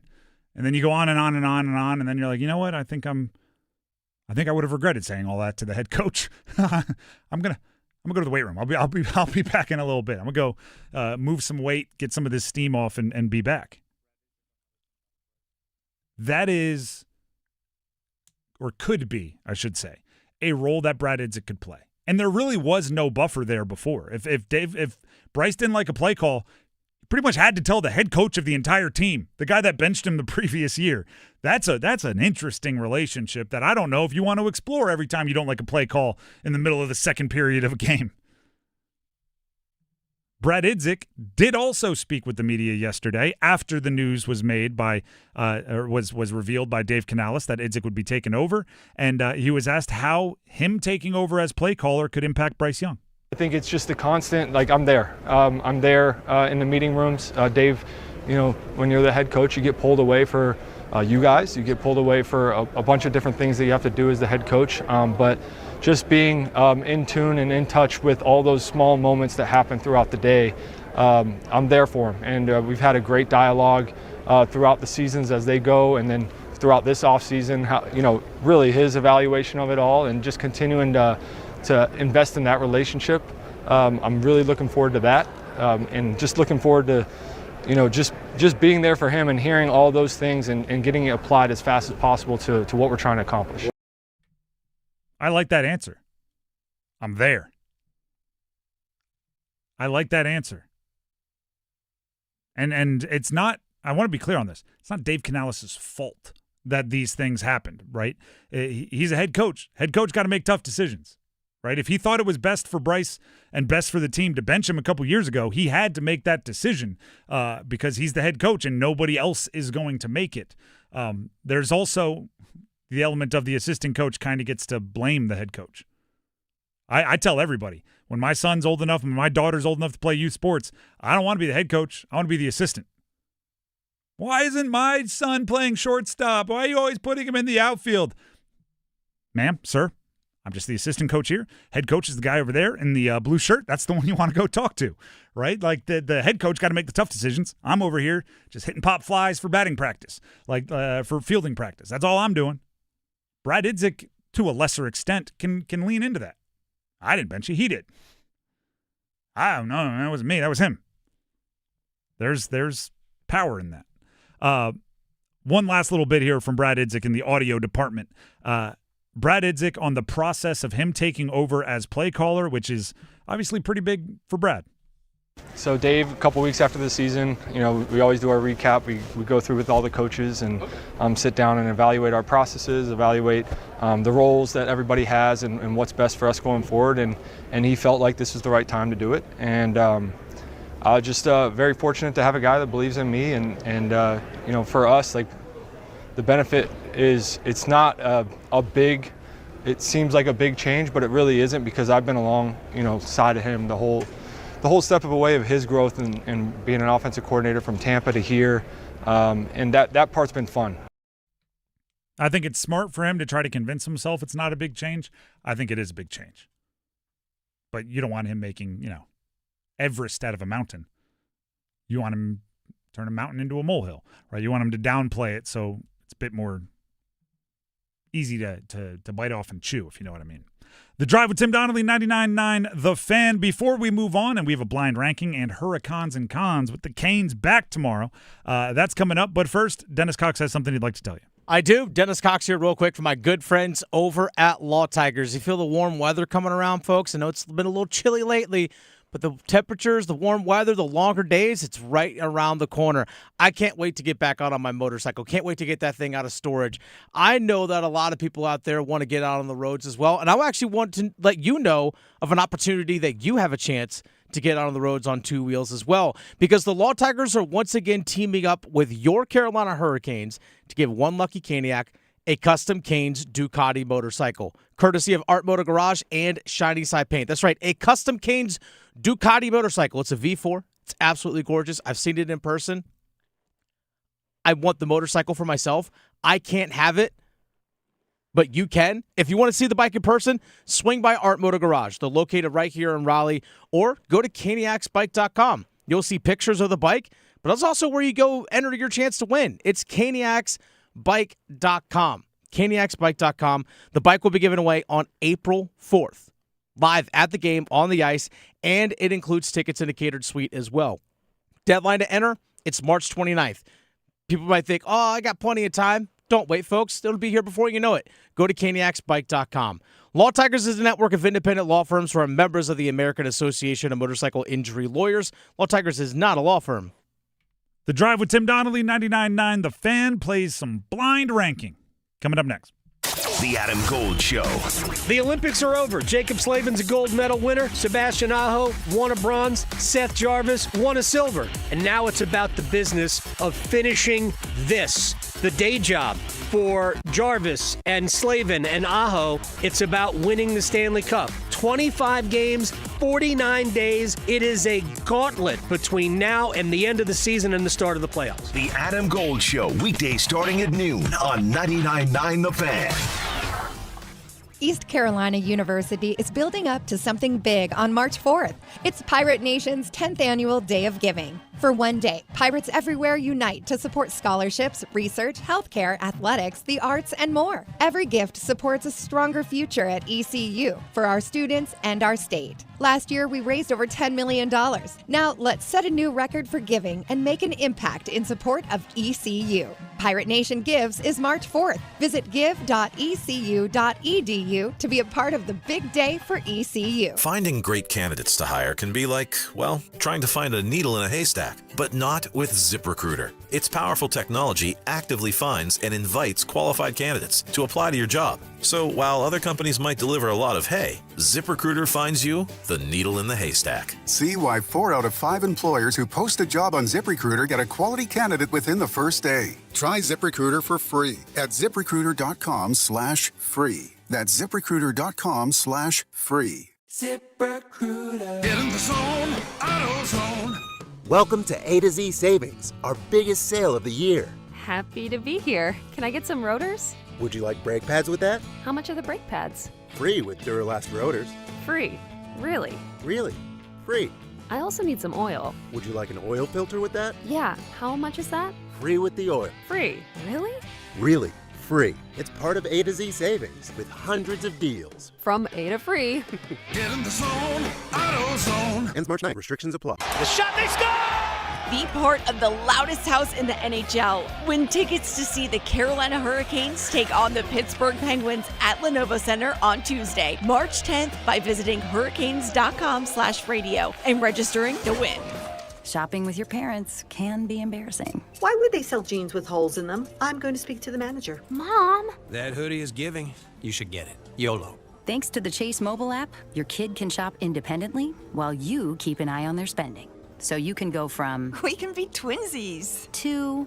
How was shopping? Saw you stayed on budget. Thanks, Mom. Freedom for kids, control for parents. That's family banking from Chase. Account subject to approval. Chase mobile app is available for select mobile devices. Message and data rates may apply. JP Morgan Chase Bank N.A. member FDIC.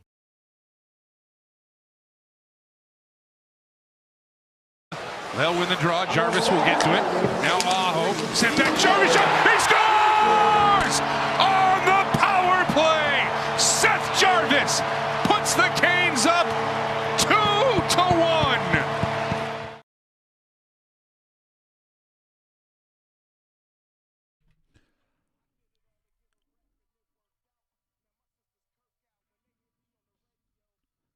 The Drive with Tim Donnelly, 99.9 The Fan.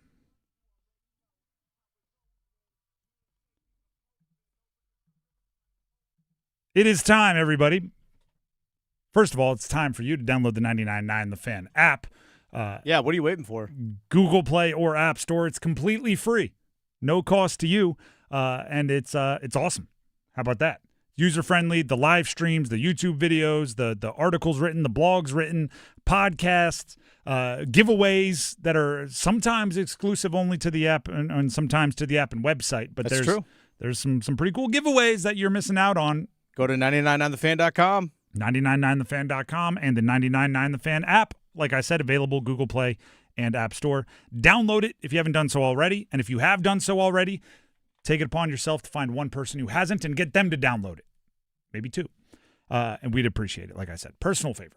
The Drive with Tim Donnelly, 99.9 The Fan. Now that you have the app already downloading, we can start playing one of our favorite games, something called Blind Rankings.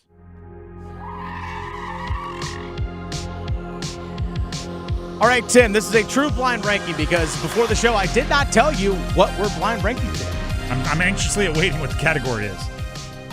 The NHL trade deadline is in 8 days. Yes, it is. So on Friday next week, so 9 days, whatever, doesn't matter. But nonetheless, the NHL trade deadline is next week.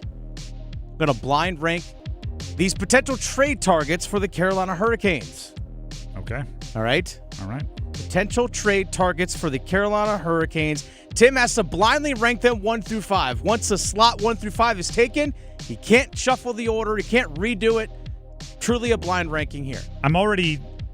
See, this is an experiment of, like, the actual category. Mm-hmm. It's also an experiment of, like, the human... Like, I have to try to guess what you're willing to give and what you're not. So I never know. I have to think, like, are you going to give me the big dogs? Are you going to try to maybe slide some not great options in at the end? I'm already thinking.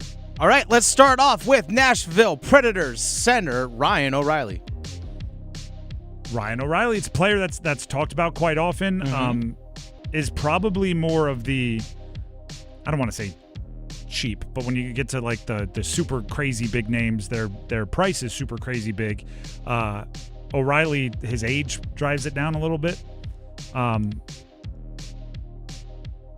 35? Am I right on that? 34, I believe. He's got this year and another year left on his contract. I don't like the one thing that the Canes have done that I am exceptionally impressed by, and I don't know if I would be able to do it, but I want them to continue doing it, is they don't bring in a lot of like 1-2 year window guys. They bring in people with even if there's not term on the contract, there's age left, right? When they brought in the Gensels, when they bring in the Mikos, they're not 35. So I hope that stays the same. I'll put number 4 for Ryan O'Reilly. Number 4 for Ryan O'Reilly. Mostly on age, and I think if you're going to pay as much as it would take for Ryan O'Reilly, you might be able to get somebody a little younger. Okay, next one on the list. Calgary Flames center Nazem Kadri.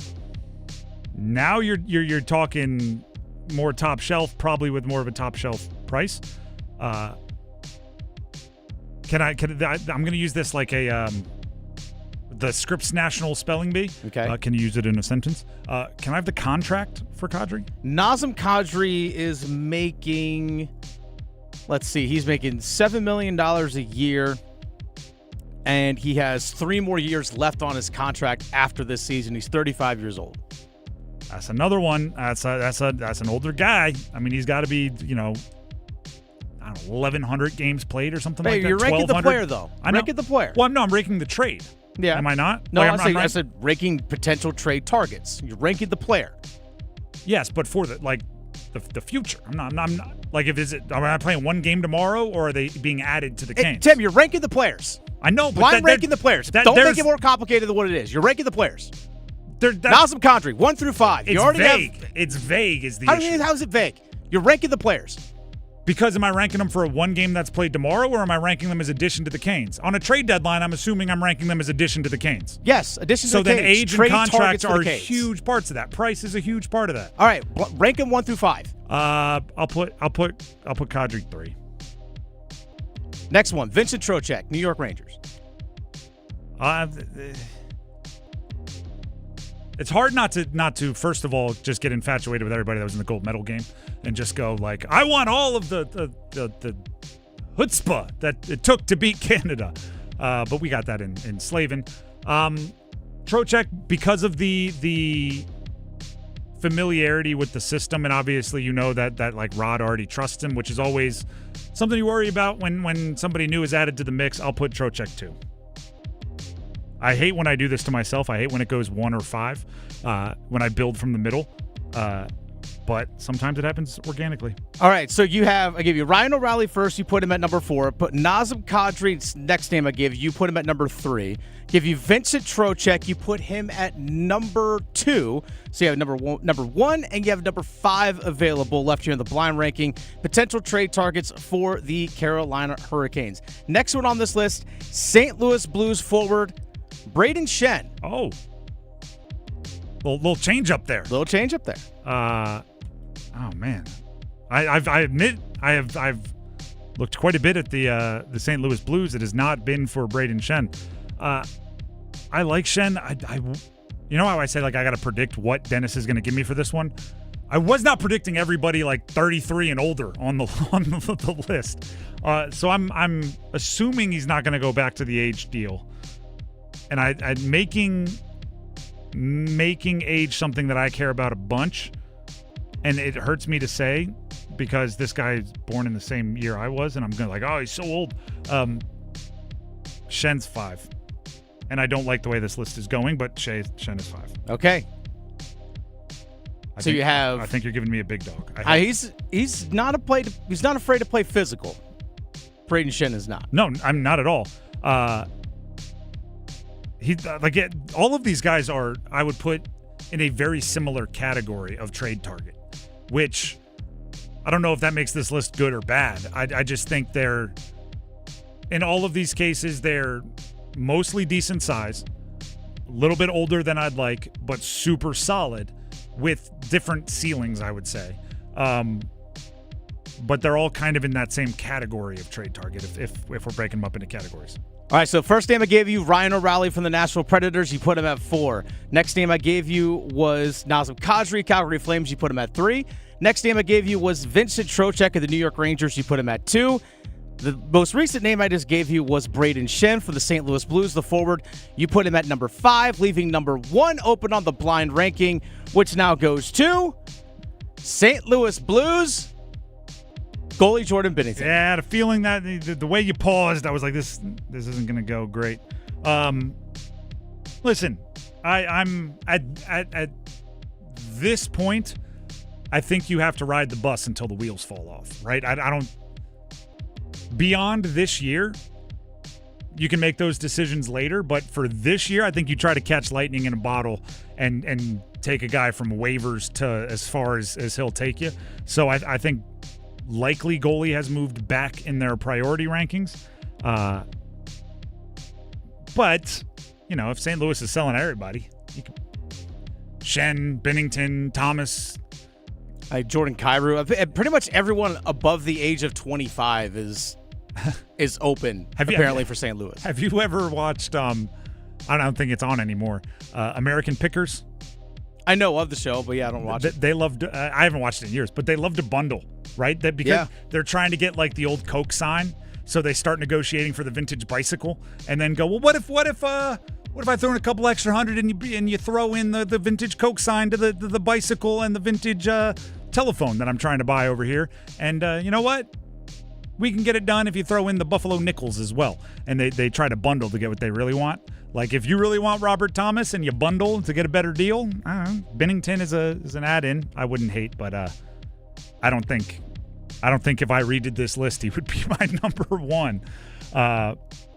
All right, as we often do here when I struggle through a blind ranking, this was not my best work.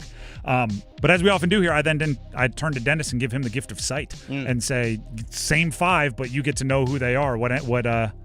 I had to do it blind. You get to do it with vision. What order are you putting them in? Of that group of guys I just gave you? Those 5. Of those 5, I think I would probably put number 1 on that list. I would probably lean towards Nazem Kadri.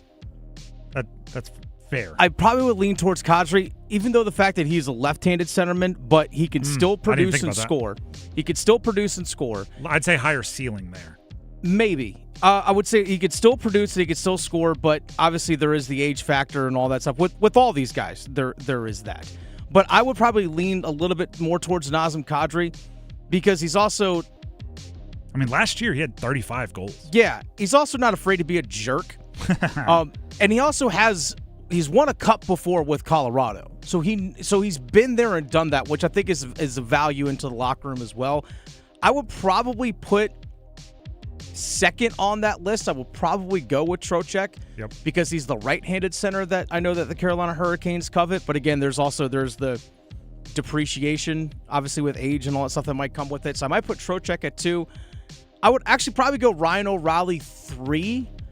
I think he could probably slot in. If he's not your number 2 center, at worst, he's a damn good number 3, number 4 center for you.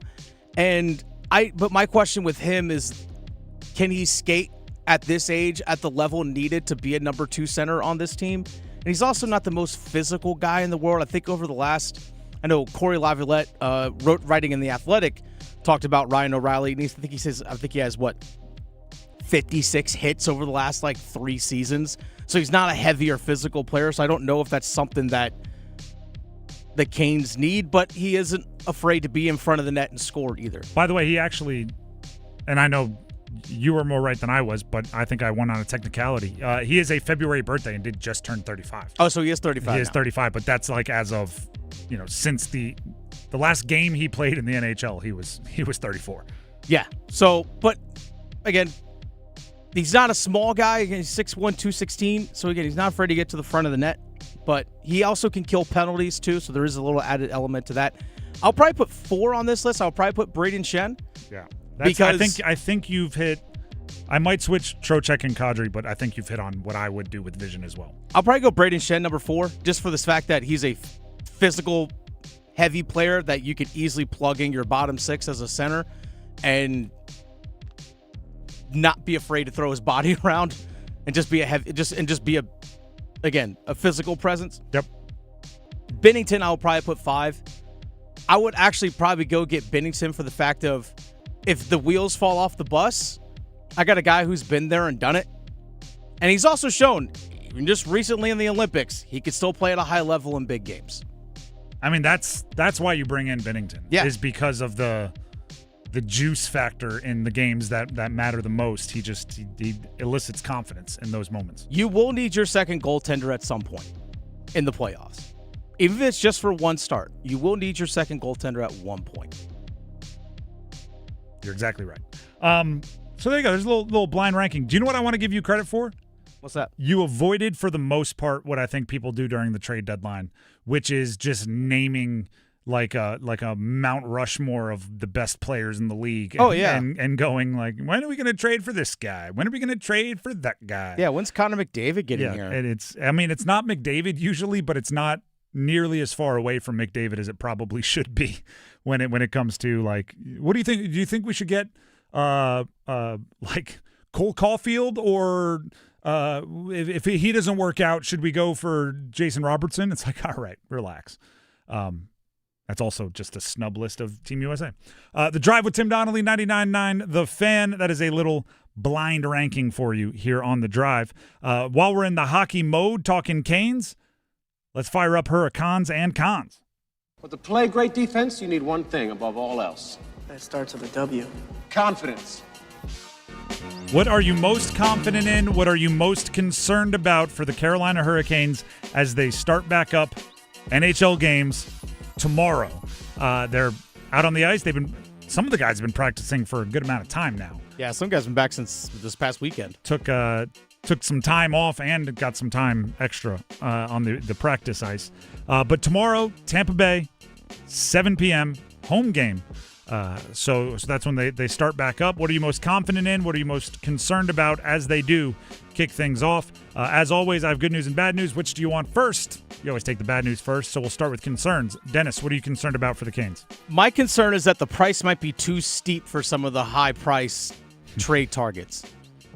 Because, again, if you we just kind of mentioned, if you want to go after a Robert Thomas or some of these other high-profile guys, If I'm St. Louis, the first person I'm asking for is Alexander Nikishin. You want Robert Thomas? You want a center that's 26 years old and has this much time left on his deal, a top 2 center? All right, cool. 80 points last year, whatever it was? Yeah. We'll start with Nikishin and then some. We're going to build our package around that guy. Listen, I hear you. That's a steep price. What if, hear What me if out, what? we keep Nikishin, but we throw in a couple seconds? No, I need a guy that can play for me right now. I need the young stud. Second, those are scratcher tickets. We've got some. I see a pile of cash right there. I'll take the pile of cash. At the risk of insulting a certain hive of fans that gets very, very mad. I've got a Kokiniemi. I need Alexander Nikishin. That's how I'll that's take how him. I would handle it. I would just be super nice and just keep. Yeah. No, I hear it. I know why you want him. Good player. We're a big fan. So how about this? And I just make another offer that doesn't include Nikishin. I want Nikishin. Yeah. I know. I get it. I'm with you. Got some young guys like Bradley Nadeau. Hear ya. But how about this one? And I just throw another one that doesn't have him. Or just start asking for all the best young guys and like, all right, if you get Nikishin, then not only do we want Robert Thomas, we also just keep moving the goalpost on. My concern, and I'm going to preface this with, I'm probably overreacting, a little overthinking, but my subconscious, I can't always control it. Sometimes it does what you want to do. Until I see it, I'll worry about Brandon Bussey's rhythm. I'll worry about a 3-week break for a guy that was on an all-time heater. I'll worry about a guy that was thrown onto a fast lane highway after being claimed by waivers and suddenly was on a heater that really no goalie had ever seen to start their career as far as wins per appearance. And just until I see it back, I'm the little, the devil on my shoulder is going to be really eating into my brain waves. I hope it's completely overreacting, and I think it might be completely overreacting. But until I see it, I'll be worried. And that goes for like anyone that's in crazy rhythm. Mm-hmm. But if you've done it for like 3-4 years, well, now I'm going to be less concerned about the break, right? If you've survived off seasons already, keeping your rhythm, I won't be as worried. But we just still don't know about Bussey. We don't know. Never know what she's doing back there. Shout out to Wedding Crashers. That's concern. Dennis, what's your confidence? My confidence for the Carolina Hurricanes going forward, you have everyone available. Mm-hmm. You're healthy. Your full lineup's ready to go. That is a good position to be in because let's say something maybe does happen over the next week or so. You can obviously, all right, we got to make a rental trade or something along those lines. But as of right now, you have everyone available, which not every team can say. And it honestly hasn't been your situation for much of the season. Everyone's available to you. And if you need help calling guys up, they got some experience already this season too. And I mean, that's confidence also takes away excuses, right? There's been some built-in, well, that guy's not here. Well, that guy's not here. But better just not right out the gate, right? If there's a little rust, you understand. But if it's 2 weeks in and everybody's still healthy, you're not hitting the rhythm. There's very little excuses. My confidence, 3 guys on the podium. Aho, Jarvis, Slavin, and Ehlers was the best player for Denmark. I think winning follows winning. I think good play follows good play. I think going into other situations and playing well, good experiences, trophies, medals, I think those things follow each other.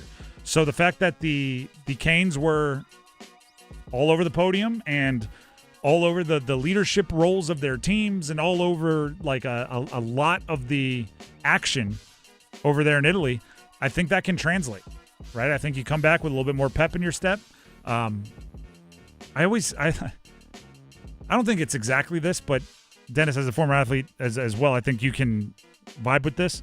Like the players, say you're in high school, any sport, I don't care what sport it is, and a player goes to college and they're playing in college just for the fall semester. Then they come back for winter break for a couple of days and only so much can happen in like 4 months, right? It's not like you grew 6 inches and put on 80 pounds of muscle in those 4, but you come back and you're just better, right? You might play pickup or something, and it's just like, wow. And it's just being around another level of athlete and everything and getting some confidence there, and then coming back and feeling like, yeah, I'm from the big time. You're just better. I wonder if there's not a little bit of that for like Olympics or Four Nations or whatever, where you come back and you're like, I was playing with the college kids, right? I was out there on the second line with Nathan McKinnon there for a second. Like, that's what Jarvis is doing, right? And no disrespect to the guys on the Canes, but the Olympics is the top of the top, especially Canada and the United States. It's a little different. So, you don't necessarily have to like get older or grow or add skills. Sometimes it's just coming back from college, you're just better. I always felt my biggest jump I made as a player during college was in the summer between my sophomore and junior year. I played in a tournament in Lake Placid, New York, in a club tournament. Same thing. And there were a lot of guys on my team that were like some guys that played at Ohio State and Duke and things along those lines, and some really high-end programs. And just being around them and playing with them, it's like, oh, I had to elevate my play or learned a couple things from them. I got back to college. It's like, everything just got better. Everything got a little bit easier just from having been around that. I've heard the same thing happens for like Cape Cod League in baseball or Pacific Coast League or Coastal Plains League. Like if you get to go do that, then you go back to your college team. It's like, well, I was hitting off a guy that throws 97 and is going to be drafted in the top 10. This midweek starter from Boston College isn't exactly going to scare me as much. And I think some of that can happen. So I like that they all went there. I like that they had success there. I like that the majority of them are coming back with medals. And the one skater that isn't was the best player on his team. So there's a lot of momentum coming back. Yeah, I played with a few guys that ended up going pro and such. Yeah. And like watching their careers and everything, I was like, oh, yeah. Like, I remember playing with that guy. Even if you acknowledge they're better, like just they're not that much better, is like a huge confidence confidence booster. Yeah, no, don't get me wrong, they were better. That's what I'm saying. But like, I always point out the difference between like a really good college player and a pro is really not as big as you think in like the spectrum of humans, right? Like a really good FBS college athlete is way better than pretty much everybody they interact with in daily life, aside from the few aliens that go on to play pro at that sport. You know what I mean? And sometimes it's good just to remind yourself, like, the old Scalabrini thing. Brian Scalabrine, role player NBA. I'm closer to LeBron than you are to me. Like, it's good just to remind yourself of that. The Drive with Tim Donnelly, 99.9 The Fan. And LeBron is one of those few true aliens who's like, well, he might be that much better than even the pros out there. He's different. Yeah. The Drive with Tim Donnelly, 99.9 The Fan. We have more audio from the NFL Combine. Brad Idzik, new play caller offensively for the Carolina Panthers, as well as head coach Dave Canales and Dan Morgan. We're going to play some of that for you in a minute. But first, Dennis Cox has something he'd like to say. I do. Dennis Cox here real quick for my friends over at Raleigh Weight Loss Center. I know people have heard me talk about this quite often, about my weight loss journey thanks to Raleigh Weight Loss Center. And in my daily life, by the way, I lost over 40 pounds, 42 pounds, and I've maintained the weight that I've kept off. That's the thing about their program, is that there's no shots, no injections, no steroids, none of the side effects, none of that crazy mess. But it's just your body resetting its metabolism, rejuvenating your metabolism, I guess you could say. That way, your body can do the thing it can naturally do, which is, again, burn off weight, burn off fat. That's what your body is built naturally to do. That's what the Raleigh Weight Loss Center program does. It restarts that. But just in my daily life, I'm sleeping a whole lot better. My resting heart rate is lower. When I ride my motorcycle or if I'm playing hockey, just sitting here at the studio, my hips, knees, ankles, all that stuff just feels so much better thanks to the weight that I've lost. My clothes also fit just, let's just say way more loose than they used to. That's for darn sure. I had to adjust the wardrobe a little bit, but that's okay. I was fine making that decision to have to buy new clothes because guess what? I needed clothes that actually fit me better. That's what Raleigh Weight Loss Center was able to do for me. Just my daily life has just gotten so much better thanks to the weight that I've lost with Raleigh Weight Loss Center. And if you are truly serious about losing weight, especially guys, I'm in my late 30s. It's hard. It's difficult to lose weight. I understand. I was going through it myself. If you're serious about losing weight, especially as you get older, give Raleigh Weight Loss Center a call. 919-897-7506 or visit RaleighWeightLossCenter.com. Set up a free 15-minute phone call. Again, a free 15-minute phone call with Raleigh Weight Loss Center. Again, I lost over 15% of my body weight thanks to the program at Raleigh Weight Loss Center, and I did that at the age of 39. It's not an easy thing to do. At the age of 39, I lost over 42 pounds thanks to Raleigh Weight Loss Center. Again, no shot, no injection, no steroids, no drugs, none of that stuff. 919-897-7506 or visit RaleighWeightLossCenter.com. Set up that free 15-minute phone call. First 50 callers, get $100 off. So call now. 919-897-7506. Results may vary. The Drive with Tim Donnelly, 99.9 The Fan, will be back with audio from the NFL Scouting Combine from the Panthers Inner Circle. Stick around. Evan, Canty, and Michelle are unsportsmanlike. Every team has the ability to do it. I hope all 30 teams could learn from that. They are spending and acquiring every star out there. And what these guys are saying is, yeah, we like it because guys should get paid. And if you want to try to put up guardrails, we're not going to go for it. We are in big time favor of what the Dodgers are doing. And if baseball tries to switch this up, they're going to have a problem. Mornings from 6 to 9 on 99.9 The Fan, the Triangle Sports Leader. Our state's future begins with our students. That's why the North Carolina Education Lottery has contributed over $12 billion to education. Through scholarships, school construction, support staff, and pre-K programs, lottery dollars move our state forward, helping students become the best versions of themselves. Visit movingncstudentsforward.com and share how your student or school community has benefited for a chance to earn $2,000 for your story. Must be 18 to play. Problem Gambling Helpline 877-718-5543. You pull up at a McDonald's drive-thru at the crack of dawn to get your $3 crispy chicken biscuit. You've been craving it all night. It was a very long night, but your taste buds pulled through. Those are no ordinary taste buds, and you are no ordinary human. You are a champion, and you deserve a $3 crispy chicken biscuit. Price and participation may vary, cannot be combined with any other offer or combo meal.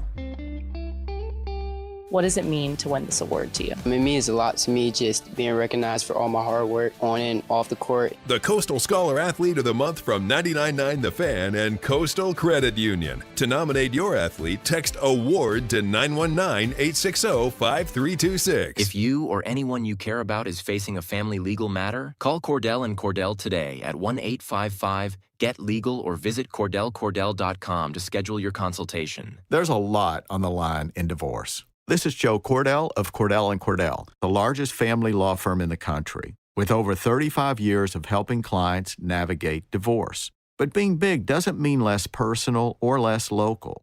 Our attorneys live and work in your community, and as neighbors, they understand the challenges your families face. Divorce touches all areas of your life: your home, savings, retirement, and of course, kids. So when you find yourself facing divorce, you need a partner you can count on. Visit CordellCordell.com to schedule your consultation. If you or anyone you care about is facing divorce, contact Cordell and Cordell today. With over 100,000 clients served, we understand the challenges you're facing on a personal level. Call Cordell and Cordell today at 1-855-GET-LEGAL. That's 1-855-GET-LEGAL. Joseph Cordell, licensed in Missouri and Illinois. CordellCordell.com.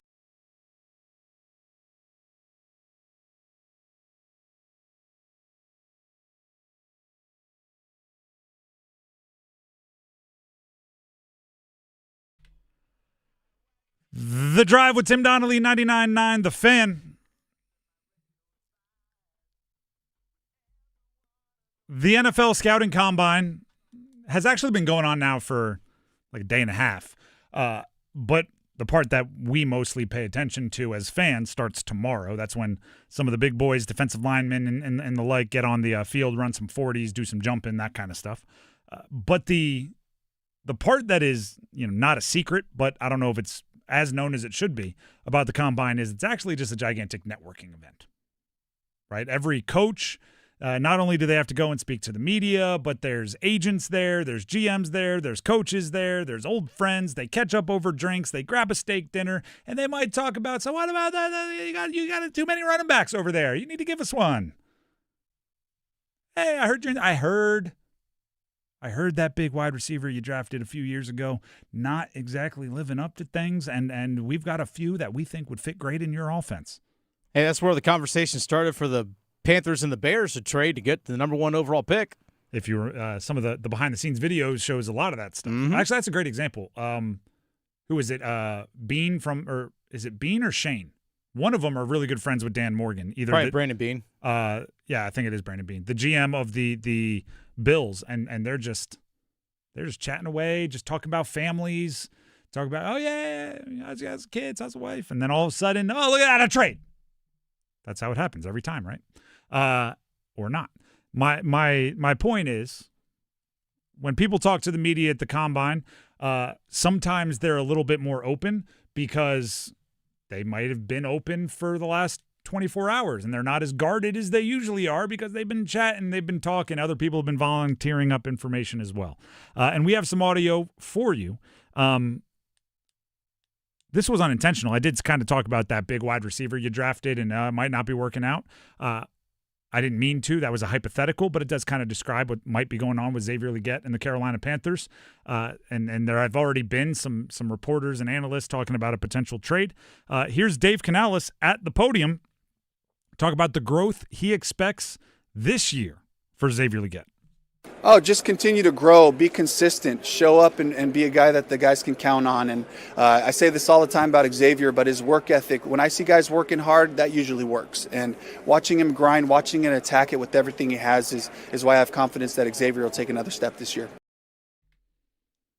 I like that. Hard work usually works. It's good coaching-ism. Maybe unfortunately, it is a production-based league, and very rarely does somebody go, well, he hasn't had 500 receiving yards in a season yet, but we're considering it a win because he tries really hard. Usually that hard work has to translate, or else it becomes not as much of a good emotional or motivational situation. And I don't know if I see the opportunities even for Xavier Legette. Right? If you're talking, Tedero McMillan should continue to be a target hog. Right? There should not be games where he doesn't have a bunch of opportunities to impact the game. And assuming he's healthy, I'll be very surprised and very disappointed if Jalen Coker isn't given every opportunity to show that he is deserving of a handful, if not more, targets per game. If you throw in a couple of dump-offs to the running backs, maybe a tight end or two, this isn't an offense that's going to throw it 42 times a game. At least you hope not. Well, we'll see with Brad Idzik. You think Brad Idzik's the throw it deep? He might be anxious. Hey, let's let it go. Never know. You know what? We don't know, and maybe that's part of it, right? The Brad Idzik is the unknown. For those of you that didn't hear yesterday, Dave Canales did reveal that he is passing off play calling duty, something he's had on his plate for the last 2 years for the Carolina Panthers, and he's giving it to their offensive coordinator, Brad Idzik. Brad Idzik has called and plays in a few preseason games. He's gotten some work there. He spoke to the media at the Combine, and Idzik was asked what he learned from calling plays in those preseason games. The 40-second clock is real. That thing goes fast, and once you put a personnel out, me and Darryl Bevel were laughing about it today, once you put the personnel out there, there's no time to pull it back and put a new one out. So you got to stick to your guns. You got to be a play ahead. That's another thing that I kind of talk with, like, the experience I've had being alongside Dave is he's always challenged me to, I need you to view the game on game day like a coordinator. I need you to be there for me so we're operating a couple plays ahead while everybody else might be working with substitutions or the current result. I need to have somebody there alongside me. So that fed into me getting that to flip the roles, I guess, if you will, in the preseason and getting to call it, but he was always alongside there. It was really just the same conversations. It's just who's pressing the button and giving the play to the quarterback. I love that for a few reasons, right? That 40-second clock, I mean, I imagine that is absolutely the first thing you notice as a play caller. 40 seconds, I mean, should we go full, what's the old saying? 10 seconds with your hand on a hot significant other can go by in 10 seconds or can go by in a flash. 10 seconds with your hand on a hot plate feels like an hour. 40 seconds when you're, I don't know, watching your favorite show and there's a commercial, feels like an hour. 40 seconds when you have to get an entire formation, personnel, play call, and the opportunity to change it at the line all out there. Yeah, 40 seconds will feel like 4 seconds. So there's the first thing. I do kind of respect that he went with the same cliche that players do, right? When the backup gets promoted, well, I've been preparing as if I'm the starter the entire time, so nothing changes for me except on game day, right? I've been handling myself as if I'm the play caller for this entire time. Nothing changes for me except I'm the one that sends it in. I don't know if that's exactly the case, but it's a good sales job. Let's hear one more. And Dennis, I'm looking at our list. I had the ones that I wanted to get to. What have we not gotten to yet that you wanted to play for the people? I think Brad Idzik saying he understands that the decision to give up play calling by Dave Canales isn't an easy one. Let's hear it. When he brought that up to me, I'm honored, I'm flattered, and it's obviously from a personal standpoint, it's something that I've always wanted to do as well. But I also recognize that it was hard for him. Like, it was something that he gave up. He enjoyed it too. And I know he enjoyed it because I was right there in his hip watching him enjoy every minute of it. So just I have a lot of gratitude for him. I know I'm kind of going off and giving the full spiel, but just a lot of gratitude for him and trusting in me, continuing to invest in me, and we both believe this is the right thing going forward to propel our offense forward, and for him to focus on the full team, and I'm excited to watch all that unfold. Excited to watch all that unfold. That is, like, I don't want to make it too big of like this big self-sacrifice for Dave Canales. It's not his thing. If he were a guy that came up as the offensive guru play caller, then yeah, I would be like, oh, whoa, what a sacrifice. He called them for one. He's now called more years of plays with the Carolina Panthers than he did everywhere else in his career combined. And he's been the head coach of Carolina for 2 years. There's a possibility he just looked at it and said, you know what? I'm not very good at this. Or there's a level of our offense that they can't reach with me calling plays. Like it's a little bit different than if it were his thing and he had called plays a ton, and he had been the offensive coordinator for a defensive-minded head coach for a billion years and was really good at it, and then was stepping down. But it's not quite that. The Drive with Tim Donnelly, 99.9 The Fan, and Idzik's his buddy. He's just giving his buddy a chance. Everybody likes promoting their buddies, right? Your friends? You want to see your friends succeed. If you don't, that's messed up on your part. The Drive with Tim Donnelly, 99.9 The Fan. The starting five, brought to you by Ritchie Law Firm, is up next. Don't go anywhere.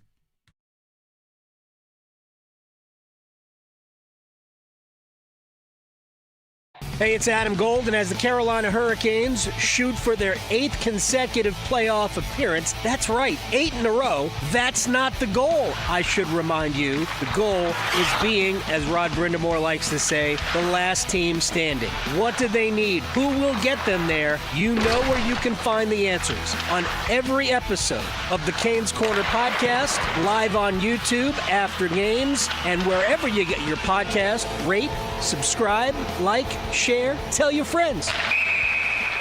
This is Gordon Miller from Miller Lending in Cary.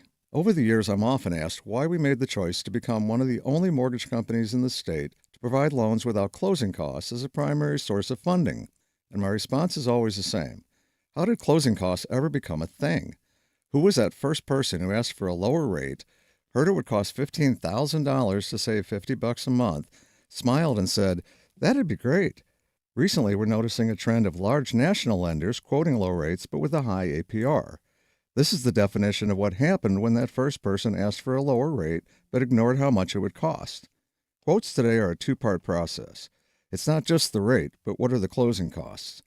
At Miller Lending, we simply don't believe you'll keep your loan long enough to realize additional savings. So before you throw away thousands of dollars in needless fees, pick up the phone and call Miller Lending today. 919-447-3377, or simply apply online at millerlending.com. Miller Lending is an equal housing lender and MLS number 250-2146. It's Ram Truck Month right now at John Heister Chrysler Dodge Jeep Ram in Lillington. Drive home a brand new 2026 Ram 1500 for 20% off. Or pick your financing deal. 0% for 60 months or 2.9% for 72 months. America's best-selling truck comes with a terrific powertrain limited warranty. 10 years or 100,000 miles. Excludes RHO and tungsten. See dealer for details. So get off your keister and get to John Heister Chrysler Dodge Jeep Ram in Lillington today. It is Heart Health Month, and I'm here with Bethany Usowitz. She is from WakeMed Cardiac Rehab, where she is an exercise physiologist. She's here to answer some questions for us, like what is cardiac rehab and what does it all entail? Yeah. Big question, cardiac rehab.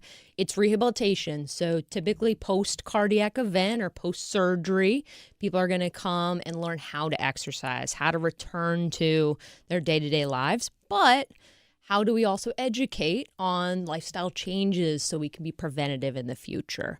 Dietitians, stress counselors, nurses, and exercise physiologists all work together to get your heart back healthy. When you say cardiac event, what does that mean? So a heart attack is typically a heart event that we're looking at, but also post-cardiac surgery. So someone doesn't have to have a heart attack to participate in cardiac rehab. For those questions and many more answers like it, please learn more at WakeMed Cardiac Rehab and visit wakemed.org. I'm attorney Brian Ritchie. Getting hurt in a car wreck comes with all kinds of stress and frustration. But when you call me, I'll be on top of all of it. So all you need to worry about is getting better. If you've been injured in a car wreck, I'm on top of it. Contact us at ritchielaw.com. Broadcasting live from the Lenovo Studios. WCMC HD1 Holly Springs. 99.9 The Fan. The Triangle Sports Leader. I'm WRAL meteorologist Kat Campbell. Tonight, temperatures are mild, only dipping near 50, but that comes with widespread rain rolling in tonight. And the rain will stick around for the morning commute tomorrow and throughout the early afternoon hours. But the weekend is trending drier.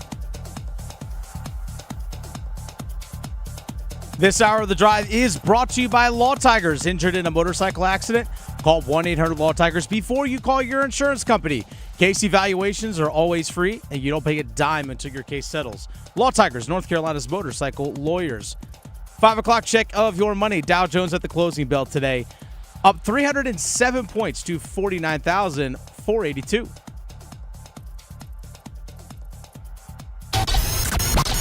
It's 5 o'clock. Time to serve up the biggest sports stories of the day. Here comes your starting five. The Drive with Tim Donnelly here on 99.9 The Fan. It is time for the starting five. And for this week, the starting five is brought to you by Ritchie Law Firm, injury lawyers.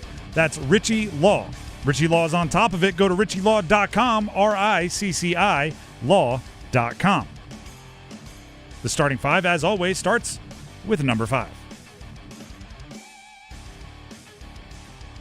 Count them. 1, 2, 3, 4, 5. What? The 5-county stadium will once again be host to Coastal Plain Leagues baseball, and they will be hosting the Zebulon Devil Dogs as they take the field this spring. Devil Dogs, I want to be clear on this, just in case you're hitting the search. Dogs with a Z. Yes. D-O-G-Z for Devil Dogs. Makes sense. Zebulon starts with a Z, ended with a Z. Oh, look at that. I didn't even think about that. Yeah. Zebulon Devil Dogs. Dennis, you have become, I don't know if you're aware of this, you've become kind of our show expert on minor league branding and the different levels of baseball, the hats, the promotions. You tend to bring us that sort of thing. So Zebulon Devil Dogs, how do you like? Pretty cool little mascot. It's a red, navy blue, white color mascot, and it's a devil that's kind of got like little horns and playing a baseball uniform and all that stuff, but it's kind of like a dog face. The tail looks like a Z. It's shaped like a Z as well, so like a neat little touch that's in there as well. But here's the thing about the Devil Dogs this upcoming season in Zebulon is that It connects this is how they, on their press release said, it connects local legacy of textile history built on toughness and character with fierce temperament of Tasmania's devil in a nod to Australian players on the team roster. The team is going to feature several Australians. Again, Coastal Plain League, which is a summer wooden bat league for college players, are going to feature a lot of Australians on the team this year. Interesting. Which I think is kind of cool.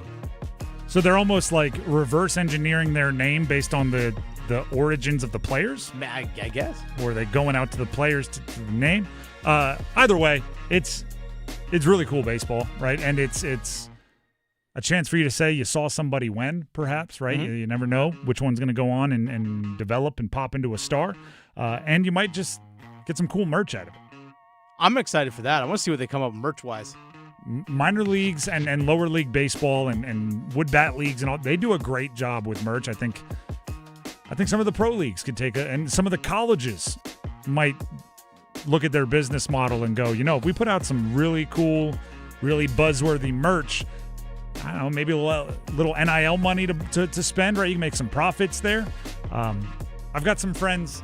I got a buddy that went to Liberty, and he's a diehard Liberty sports fan.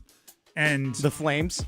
Yeah, the Flames. And he is constantly complaining that Liberty doesn't pair with certain like retro outfitters that make like throwback gear and all the other teams in their conference do. And it's like, we don't have the cool gear. Minor leagues, if there's a way to make a little money on some T-shirts, they're going to make a little money on some T-shirts. Make a little money on some hats, they're going to make a little money on the hats. And I think everybody can learn something from there. All right, final on the Devil Dogs, the Zebulon Devil Dogs. Mm-hmm. Out of 10, Devil Dogs as a name. What's your final ranking, your grade? Devil Dogs, I give it a solid 7. All right. Solid 7. Again, you throw a little Z in there as well. The Z. Just a little bit of alliteration. Feels very like me in 1998. Like, it's not just dogs, it's cool, so it's got a Z. Oh, yeah. And you know what? It looks like a lightning bolt. Now it's cool. That's number 5. So this actually took me down a rabbit hole because, again, just I love seeing these minor league teams as well as these Coastal Plain League teams or just things of that level in terms of pro sports and just seeing the uniforms and also just the weird names that come with it. So I went deep down a rabbit hole of Junior Hockey League. Okay. Like Canadian Junior Hockey League. I was like, you know what? Do I just randomly go buy the merch of some random Western Hockey League team? I'm like, you know what? The Swift Current Broncos got some pretty nice colors. Got some pretty nice alternate jersey. I'm tempted. One of my college teammates used to say, and not many of us followed it, but he used to say everybody needs a hat team. Yeah. A team that you know absolutely nothing about, but you just really like their logo, so you have like 3 or 4 of their hats, and it's everybody needs a hat team. I don't know why, but that's what he used to say. Mine might be the Swift Current Broncos. Swift Current Broncos. Going Swift Current and then not a river animal? Like Swift Current and then just a Bronco. Like, I don't know. That feels like a miss to me. I mean, they're up there in Saskatchewan, so I don't know. Makes sense. I guess there are both Swift Current. Are there? I don't know. Broncos are like they're horses, right? Yeah. Yeah. This should be like, I don't know. I don't know enough about Saskatchewan. The Drive with Tim Donnelly, 99.9 The Fan. That is number 5. Let's get to number 4. 1, 2, 3, 4 all together. Let's do that hockey. Carolina Hurricanes, they play hockey tomorrow, home against Tampa. 7 p.m. puck drop. You can hear it right here on 99.9 The Fan. Oh, which does mean, I know it's been a while, tomorrow during the show, we'll take first goal scorer predictions. Like I said, it's been a minute with this Olympic freeze, but the freeze is actually over today as far as games being played. The NHL starts back up today. The Canes don't start till tomorrow. But knocking on all kinds of wood for the throwing salt over my shoulder, spinning around 3 times for the superstitious amongst us. Everyone available at practice, or they're going to have a morning skate tomorrow? I would assume everybody's going to be available. So the only player that did not skate today was Jacob Slavin. Today at practice. Yeah, today at practice. Otherwise, everyone skated today. But Slavin was at practice. He did talk to the media as well, and Rob Brindamore did say that he expects everyone to be available tomorrow. Look at that. I mean, you'll remember, like, Jacob Slavin wasn't available for the first half of the season, pretty much. The blue line was bombarded with injuries for the first 2 months of the season, and maybe even a little bit beyond, right? All bleeds together. If the Canes can be as healthy as possible for this stretch run, and then obviously the postseason becomes the most important, that's a huge advantage. It's just a massive advantage to be healthy, especially when, you know, there's a rhythm and a rhyme to putting the roster together, and when you got guys playing out of position or you got guys playing with unfamiliar lines, it can shake things up. With all of that being said, everybody available, do you know what some might also hear? So everybody can be traded? Like, part of the thing that might be holding up a potential Robert Thomas trade, St. Louis, who everybody's talking about as one of the big fish, is he's not healthy right now, right? He had, it was a surgery, right? He had a lower body injury procedure. Yeah, I think it's a knee injury. And he hasn't been back out on the ice yet, and they're still not sure when, and that's going to put a hold on trades, right? You don't usually want to trade for guys that immediately are not available. So perhaps that means the Canes can be as creative as they want to be or don't want to be, right? Because the other is true, too. Sometimes you get desperate for a trade when you feel like you're in a window to go win something of significance, and somebody gets hurt for a long time, and you're like, we got to trade for the replacement. We're in our window now. Go. And you get desperate, and you might end up overspending. So basically what I'm saying is the health, if it appears to be what it appears to be, which is that they're as healthy as they've been all season, means you can be like, you can trade away. There's nobody that, you know, other teams are going, I don't want to. He's banged up right now. But also you're not desperate to replace a guy who's hurt for the stretch run. So you're not going to be super desperate. I like where they're at right now. I know that's dangerous to say, but I like where they're at right now. I'm just going to let that breathe for a second. And now we'll move on with the starting five. Brought to you by Ritchie Law Firm. Injury lawyers. Ritchie Law is on top of it. Go to ritchielaw.com. That's RICCI law.com. Let's get to number 3.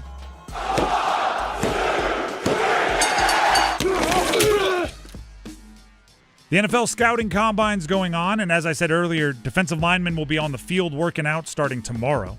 And the way that the schedule works, basically everything schedule-wise for players is centered around when you get on the field for your workouts.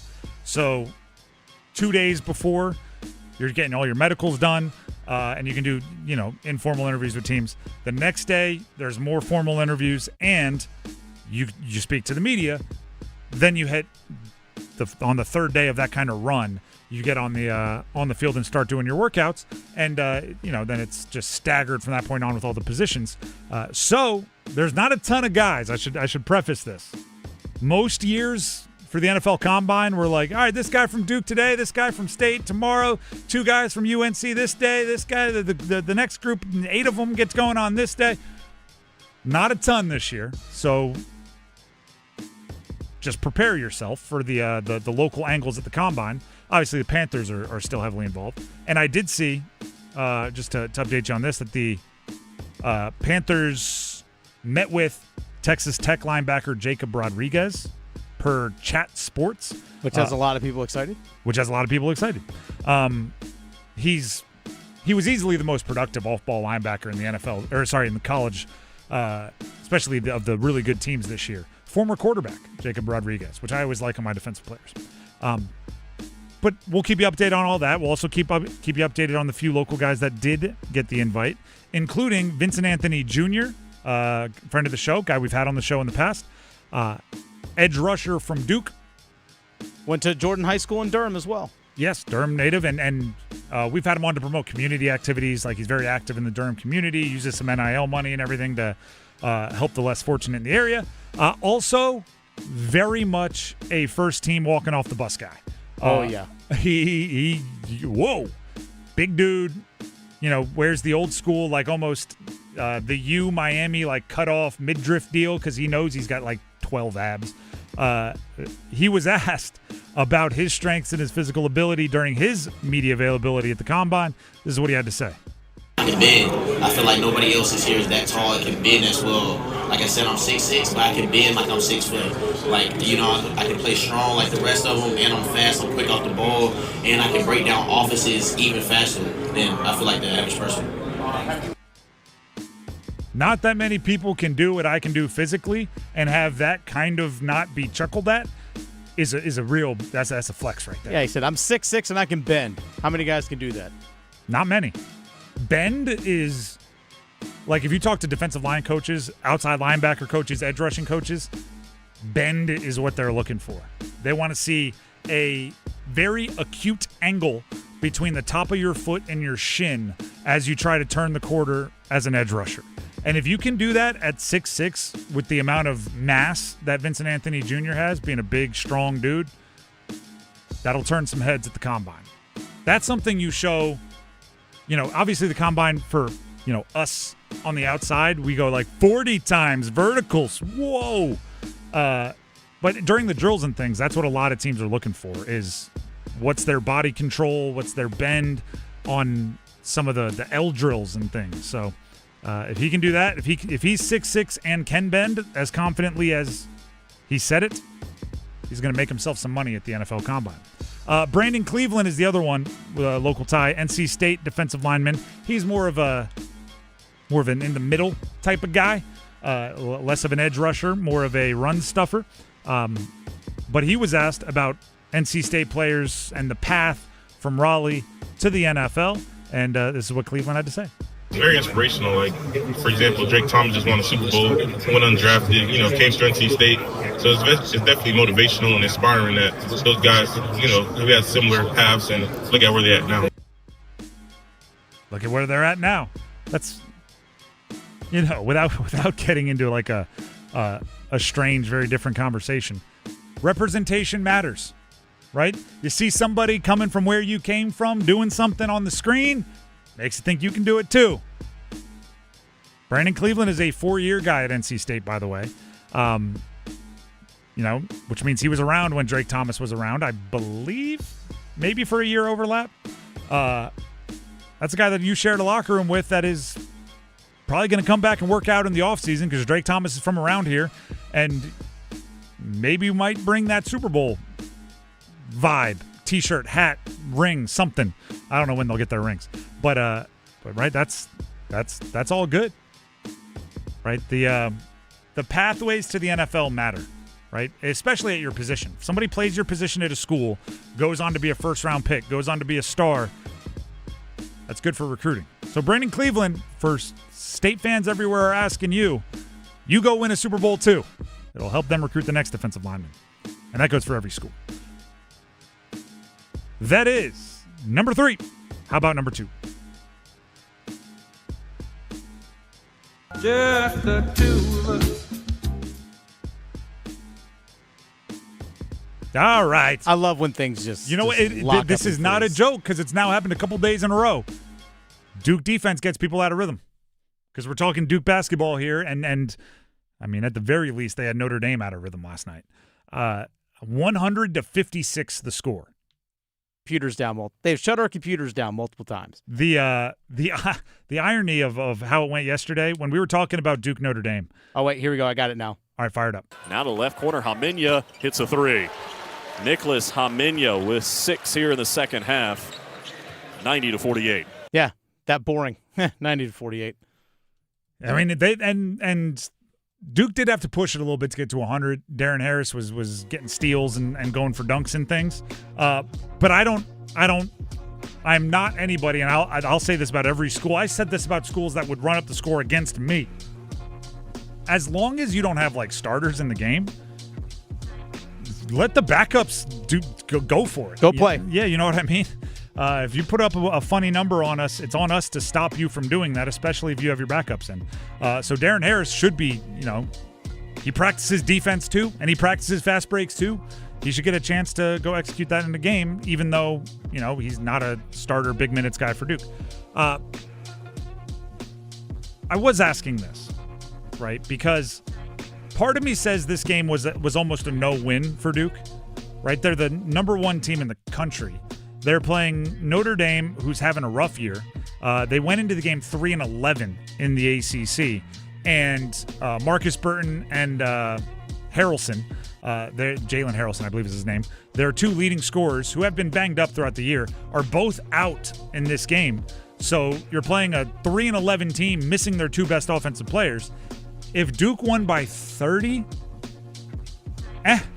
if Duke loses, oh no, right? Like there was very little opportunity for them to grow. I think they may have still looked impressive, right? They were that dominant that it was like, you know what, even though it's a banged up Notre Dame team that's not very good, if you're up at half 54 to whatever it was, 54 to 22, I don't really care who you're playing. I think that's going to get some people jumping on your bandwagon. And it did actually end up helping them in the net rankings.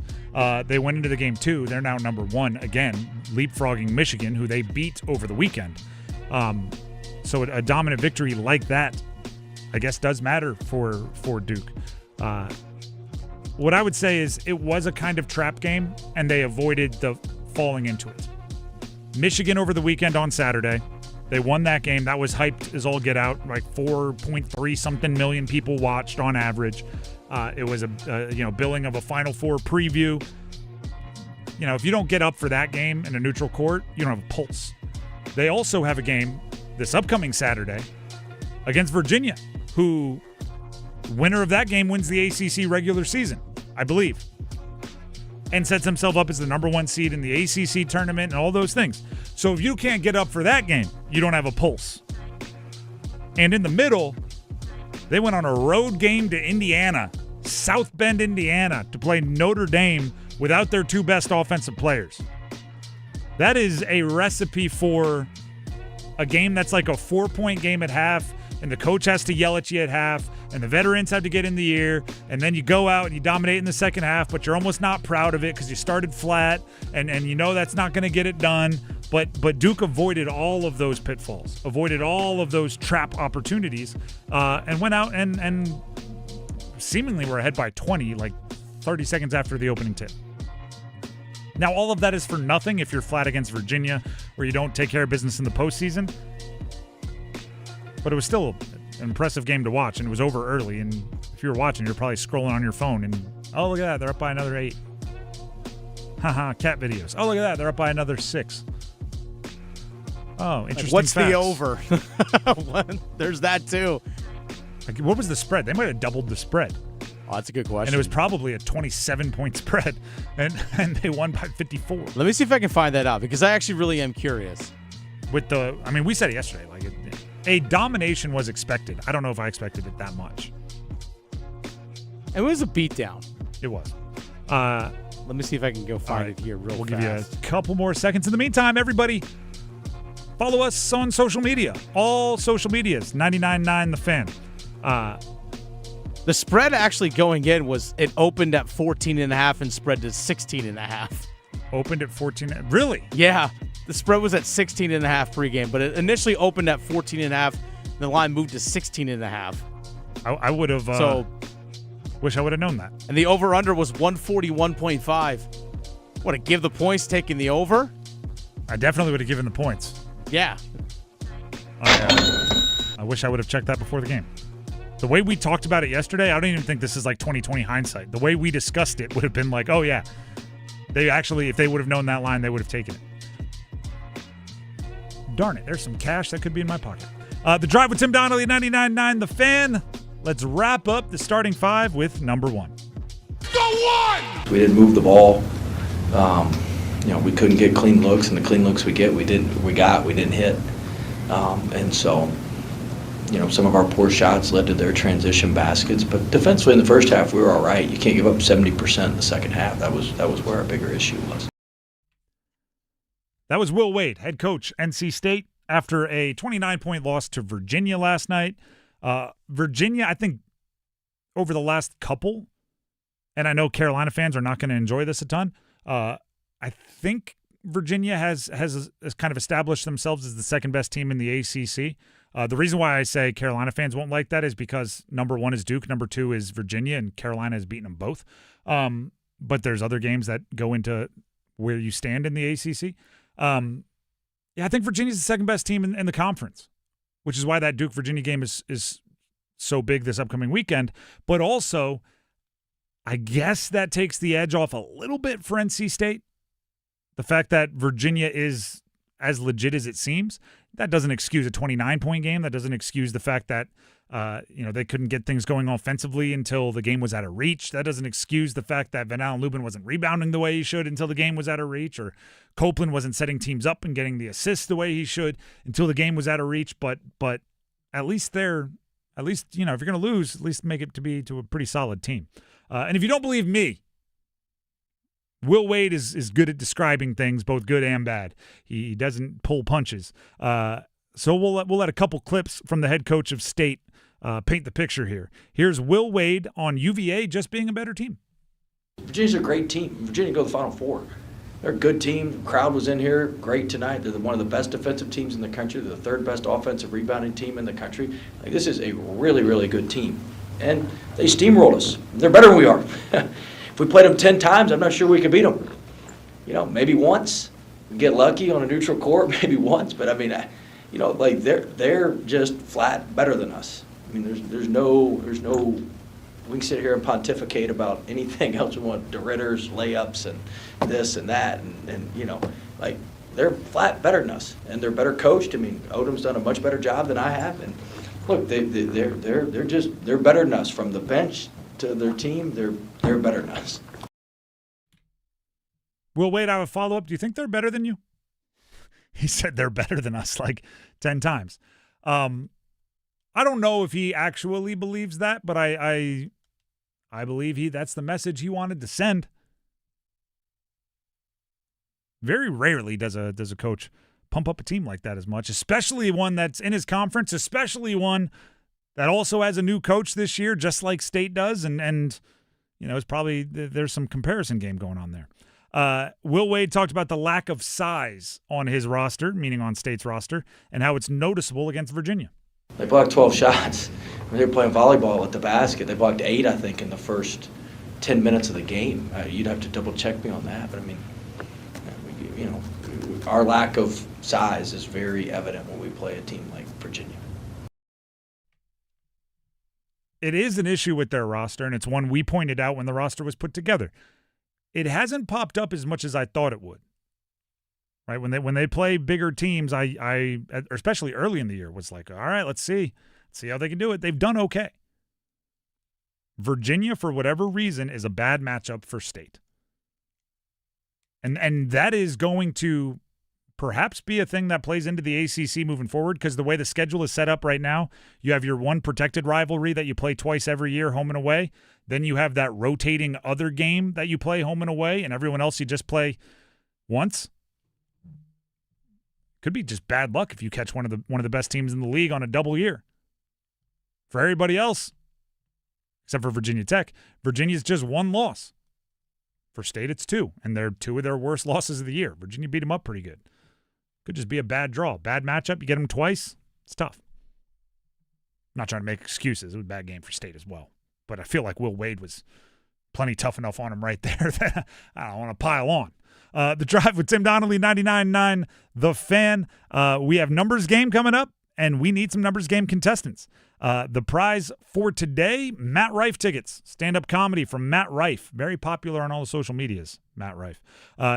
So check him out, and you'll probably decide he's pretty funny and you want some tickets, and then you got to win the numbers game. He's bringing his Stay Golden World Tour to the Lenovo Center on March 15th. We have a pair of tickets going to the winner of the numbers game. So call in now if you want to play. The number to call, 919-860-5326. That's 919-860-5326. If you want to play the numbers game, coming up. Evan, Canty, and Michelle are unsportsmanlike. Every team has the ability to do it. I hope all 30 teams could learn from that. They are spending and acquiring every star out there. And what these guys are saying is, yeah, we like it because guys should get paid. And if you want to try to put up guardrails, we're not going to go for it. We are in big time favor of what the Dodgers are doing. And if baseball tries to switch this up, they're going to have a problem. Mornings from 6 to 9 on 99.9 The Fan, the Triangle Sports Leader. Life's great stories are built on yes and. Yes to the big game and the private suite. Yes to the beach and sailing offshore. Yes to traveling the country and exploring new ones. With the new Millionaire for Life from the North Carolina Education Lottery, you can say yes to $1 million now and every year for a lifetime. Millionaire for Life. Winning is just the beginning. Drawing 7 days a week. Must be 18 to play. Approximate overall odds of winning are 1 in 8.47. Problem gambling helpline 877-718-5543. Hey, it's Dennis Cox from my friends over at Raleigh Weight Loss Center. I keep floating this number out there to people, and I keep saying it, and I'll say it again. 42 pounds. That's how much weight I lost.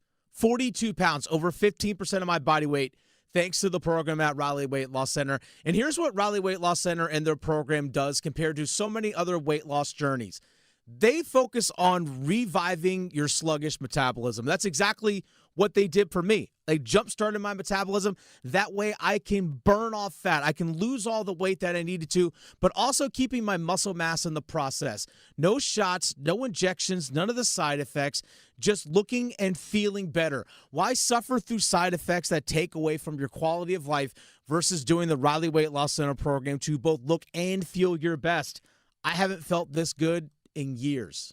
919-897-7506 or visit RileightWeightLossCenter.com. The first 50 callers get $100 off. 919-897-7506. Results may vary. Wesley Financial Group is not a law firm. I'm Chuck McDowell, founder of Wesley Financial Group. Did you buy a timeshare because they told you it was a great investment? That's a lie. Most timeshares can be bought online for $1. To find out what your timeshare is worth and to cancel it, call us today and we'll send you our timeshare exit kit free with all your options for cancellation. Call Wesley for your free exit info guide. 800-771-1300. That's 800-771-1300. I'm at a smoothie bar asking people if they'd switch smoothies with me for $574. Oh, I'll switch. So what about $574 if you switch your home insurance to Allstate? That's a headache. Nope, it's painless. Oh, so it's easy money. Yep, check Allstate first and you could save hundreds on quality home insurance today. You're in good hands with Allstate. Not available in every state. Based on the national average annual savings for new home insurance customers surveyed in 2023 who switched to Allstate and reported savings. Savings vary.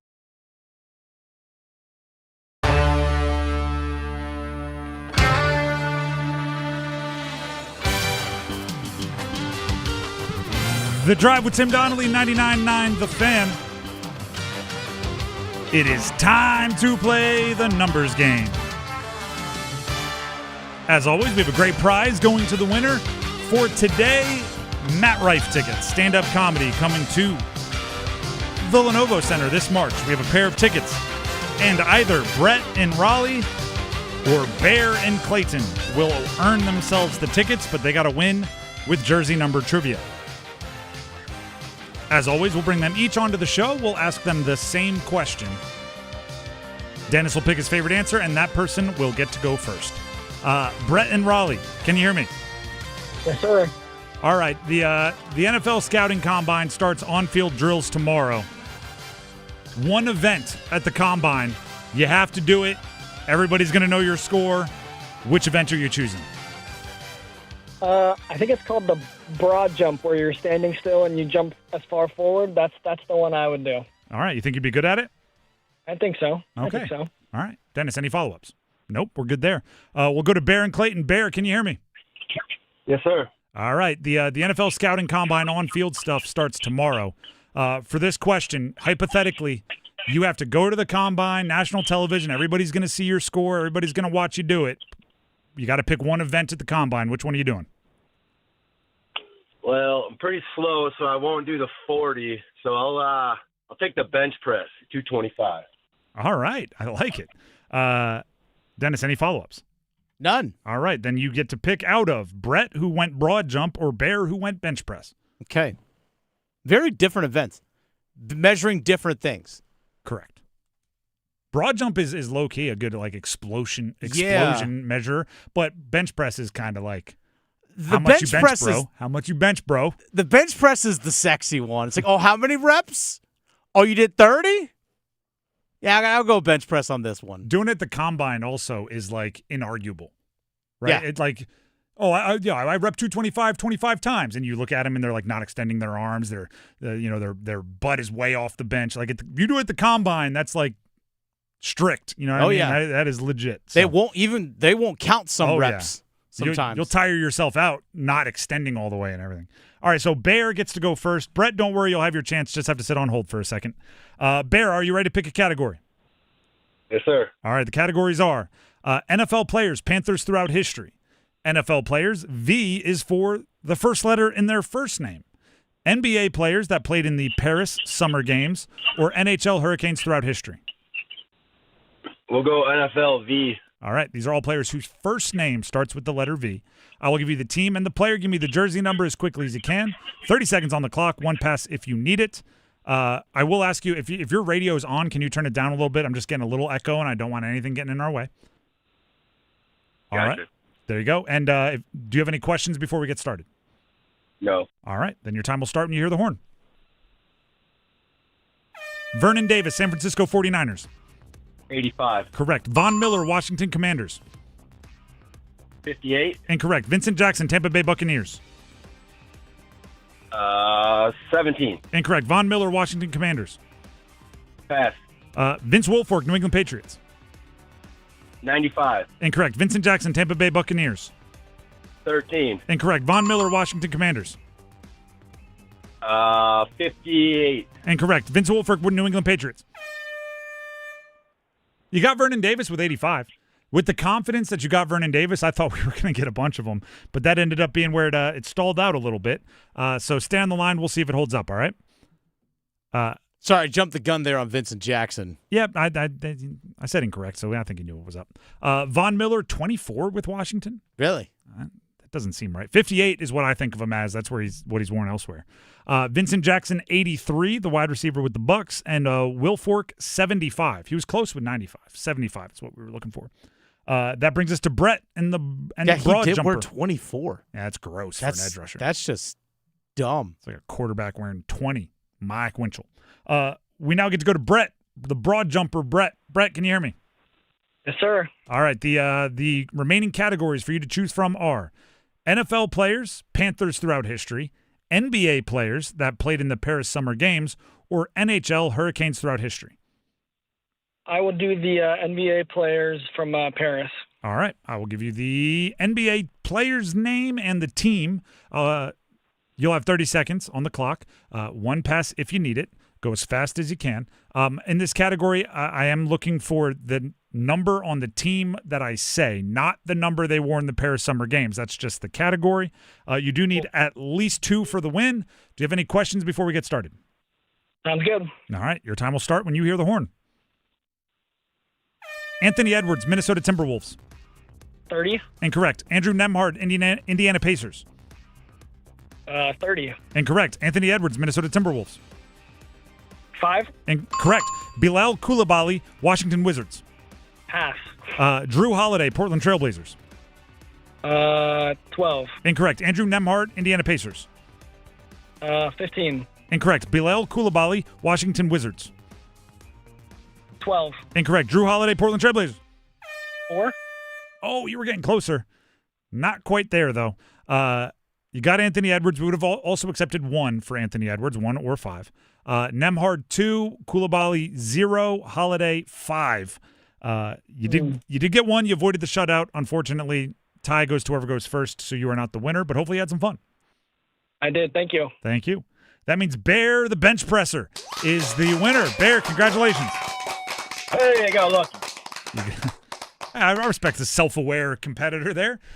With 1, that's all you needed. So stand the line, and Dennis will make sure you get your prize, the Matt Rife tickets. All right, thanks, TD. You're very welcome. TD, feel like I'm back on the football field. That's a popular coach nickname for me back in the day. Don't get called it that often. What would be your combine drill? I mean, can I do like the drills, the quarterback throwing? Sure. That would be me. The rest of my body, I'm pulling something, but I can still throw. That's about it. If I have to run, if I have to do an L drill, shuttles, maybe vert. I had a good vert back in the day. I haven't jumped aggressively in a very long time. Maybe an Achilles situation there. What about you? Is it the 3-cone? That's the L drill? Yeah. The 3-cone? That would have been me. You were quick. Yeah. Make you miss in a phone booth. Mm-hmm. Dancing bear. All the things that Mike Mayock would say as big guys are running the L drill. For people like, hopefully there's some NFL nerds out there like I am that like actually watch the combine for large stretches of time. There's not much you can say when like the defensive linemen are just running an L drill over and over again. There's always one or two, right? There's the Von Miller. There's the like Myles Garrett's, right? The physical specimen, outlandish athletes that crush it. You get really excited about them. But when you're just cranking through defensive tackles, running, good but not great times, that one went around the cones. You get really into it when somebody doesn't like touch the line or doesn't make it all the way around a cone because there's not much else you can say there. The broadcasters do a lot of work just filling time. They get really excited to like interview Andy Reid, who's there. He comes up and tells them nothing. It truly is like it shows how NFL is king when it comes to content and popularity and everything. That in the middle or late February, everybody's going to get together and watch potential future, 15 of them are going to be stars. The other 300 something are going to be role players. And we'll get together to watch them work out for a week. Meanwhile, a bunch of other sports are just trying to get people to watch like their biggest games in prime time. Yeah, I think the NFL knows they got something going business-wise. That's for darn sure. And actually, we're not even getting like all the best players. A lot of times don't even participate because they are already like hay is in the barn, right? They've already put in the work and they don't want to, risk messing up their situation, which is even crazier. I did see, for those of you that are fans of Casey Concepcion from his time at NC State and his 1 year at Texas A&M, I don't know if there's many that are still fans, but he is a North Carolina guy, meaning growing up. He's one of the most requested interviews. He has, I think it's all 23 formal interviews set up, which I don't think is a surprise. I think, what happened at State, the moving, the perhaps some body language questions from his sophomore year. I think people, there's probably some attitude vetting going on there, and they want to talk to him face-to-face at the Combine and, see what he says about the situations he's been through. But, yeah, I think I saw 23 teams want to talk to him. That's a ton. He's going to have to put on a real peppy face for 23 handshakes. Actually, it's probably, 23, there's probably 6-7 guys in the room for each of those. So you're looking at, a couple hundred handshakes. I think as well for the fact that he's projected to be a late first-round pick. So you never know if a team wants to trade up to draft a Ty Simpson. Let's say a team that's picking, like, for example, Carolina at 19. A team wants to trade up and draft Ty Simpson, the quarterback from Alabama. Well, then all of a sudden Carolina's picking at 28 or whatever it is, or whatever it might be. And then all of a sudden it's like, well, wait a second. There's a pretty decent wide receiver that's right here. Or maybe he slips into the early part of the second round. You're like, well, wait a second. That's a pretty good wide receiver right there. How does he fit on our team? So, yeah, I could see why a lot of teams would be interested in talking to him because there's such a wide range of where he could get drafted either in the late first or early second. Dennis, you'll be pleased to hear this. Will I? More Combine news. Sonny Styles told the media that he met formally with the Carolina Panthers. Go. Let's go. go. I've laid out the scenario where they could trade up from 19 to 13 in the draft. This easily could and only not have happen. To sacrifice a third-round pick doing so. But I think this is, I wouldn't say likely, but it's not outside the realm of possibility because of the position he plays. He might be available at 19. He might be too good, though. It's very rare. I know it's a down draft, so he might get boosted up a little bit. It's very rare that an off-ball backer goes like top 15.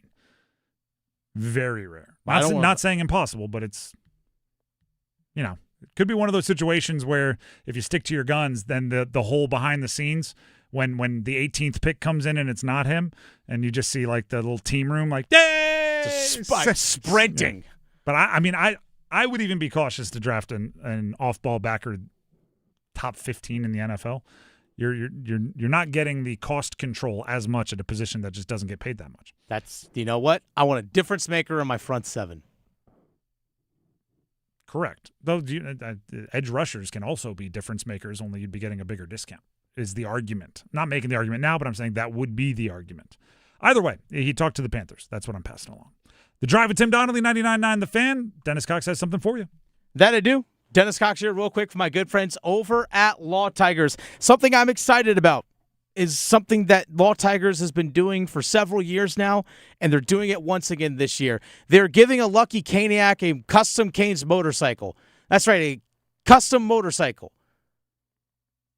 Courtesy of Art Motor Garage and Shiny Side Paint. I'll say it one more time. A custom motorcycle. The Law Tigers are once again teaming up with your Carolina Hurricanes to give one lucky Caniac a custom Canes Ducati motorcycle. Again, courtesy of Art Motor Garage and Shiny Side Paint. Simple to enter. You go to caniacsbike.com. Caniacsbike.com is how you enter to win this motorcycle.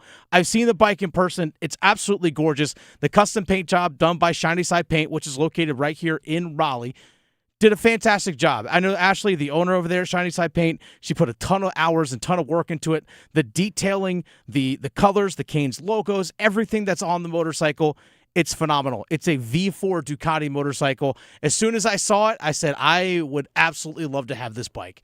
I would love it. I would trade my bike in for this one. And unfortunately, I couldn't do that. They said, no, this is for a contest. You can't take this bike. So go win it, folks. Go to caniacsbike.com, enter for your chance to win the motorcycle. And if you're ever curious about what Law Tigers does for you as a motorcycle rider, visit lawtigers.com. Even if you're a motorcycle rider right now, go to lawtigers.com, see all the information and all the benefits that Law Tigers provides to you in case you're injured in a motorcycle accident. Give them a call at 1-800-LAW-TIGERS before you even contact your insurance company. But before you also do that as well, before you even get back out of the road, go to caniacsbike.com. Enter to win that custom Canes Ducati motorcycle. Law Tigers is a network of independent law firms who are members of the American Association of Motorcycle Injury Lawyers. Law Tigers is not a law firm. The Drive with Tim Donnelly, 99.9 The Fan. Carolina Hurricanes back at practice nearly entirely. Slavin, the only one not on the ice today. They are playing tomorrow against Tampa Bay. We'll give you a refresher, right? That like, hey, you've been away, Olympics break. This is where we stand. Hurricanes refresher coming up next. Listen for the Get That Out of Here's. Rejection! Cameron Boozer got a piece! Get that out of there! The deep looks from downtown. Arsenault, pull up three, top of the arc. Buries it! They got posters. Shot is up, missed, hammer time! Put back jam by Lubin! The road to Indianapolis runs through 99.9. The Fan, driven by Fast Park and Relax, Chapel Hill Tire and Roof Works. This is the sound of Jack, buzz cutting his way to a small fortune. To Jack, every time he cuts his own hair, that's $50 right in his pocket. If Jack sees DIY buzz cuts as a saving strategy, Wells Fargo is right behind him. And with their mobile app, tracking his savings is easy. Oh, ouch. However you make money work, we can work with that. Mobile carriers' message and data rates may apply. Wells Fargo Bank, N.A., member FDIC. It's bow time. Finally, lunchtime. I'm starving. What's that? This is the Bojangler from Bojangles. With the same bold flavor as their chicken? The same. And fries. The same. Huh. Well, I've got a PB&J. Yeah, that's not the same. A crispy fish fillet dusted in Bo's famous seasoning. With cheese and tartar sauce on a fluffy bun, the Bojangler's back. Hook one while you can. It's bow time. There's bow time, and then there's Bojangler time. You heard right. The Bojangler fish fillet sandwich is back for limited time at participating Bojangles. A light, flaky, perfectly seasoned fish fillet with lettuce, cheese, and tartar sauce tucked inside a bun. Make it a combo and add Bojangles seasoned fries and legendary iced tea. Hungry for Bojangles but in the mood for something different? Then it's Bojangler time. Canes hockey is back. Grab an ice cold Surfside to enjoy while you cheer on your Canes. Only 100 calories, 2 grams of sugar, and 0 bubbles, so easy to sip and enjoy. It's not a seltzer, it's Surfside. Official hard tea and lemonade of the Carolina Hurricanes. Must be 21. Please drink responsibly. Aho with it. Carolina in. Aho drives. Game over! Sebastian Aho wins it in overtime!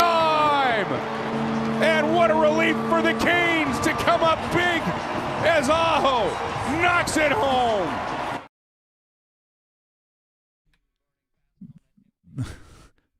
The Drive with Tim Donnelly, 99.9 The Fan. Was this an inspired music choice coming out of break? Yeah, or was this Going just the what was Distance. next up in the list? Just chose the song. I don't know why. It makes me laugh every time.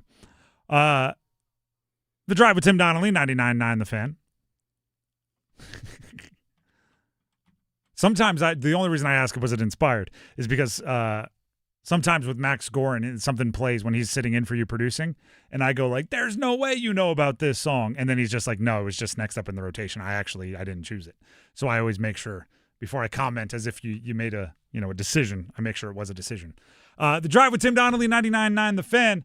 Carolina Hurricanes nearly back on the game ice. They're playing tomorrow at home, Tampa Bay. You can hear it right here, 99.9 The Fan. 7 o'clock start time, or 7 o'clock puck drop, 6:30 pregame. Storm Watch with Adam Gold. They practiced today. Pretty much everyone skating. Jacob Slavin did not, but he's also, part of Team USA that won the gold and then had a little bit of a tour. I assume he'll be back tomorrow, and also Jacob Slavin is near the top of the list of like, you know what, if he misses a practice, I think he'll be all right. I thought it would Not be like he hasn't been skating. Yeah, exactly. He's a little out of practice. He's only been trying to shut down some of the best lines in the world and doing so. But I thought maybe what we could all use, right, is like the first day back at school after Christmas break or spring break or something.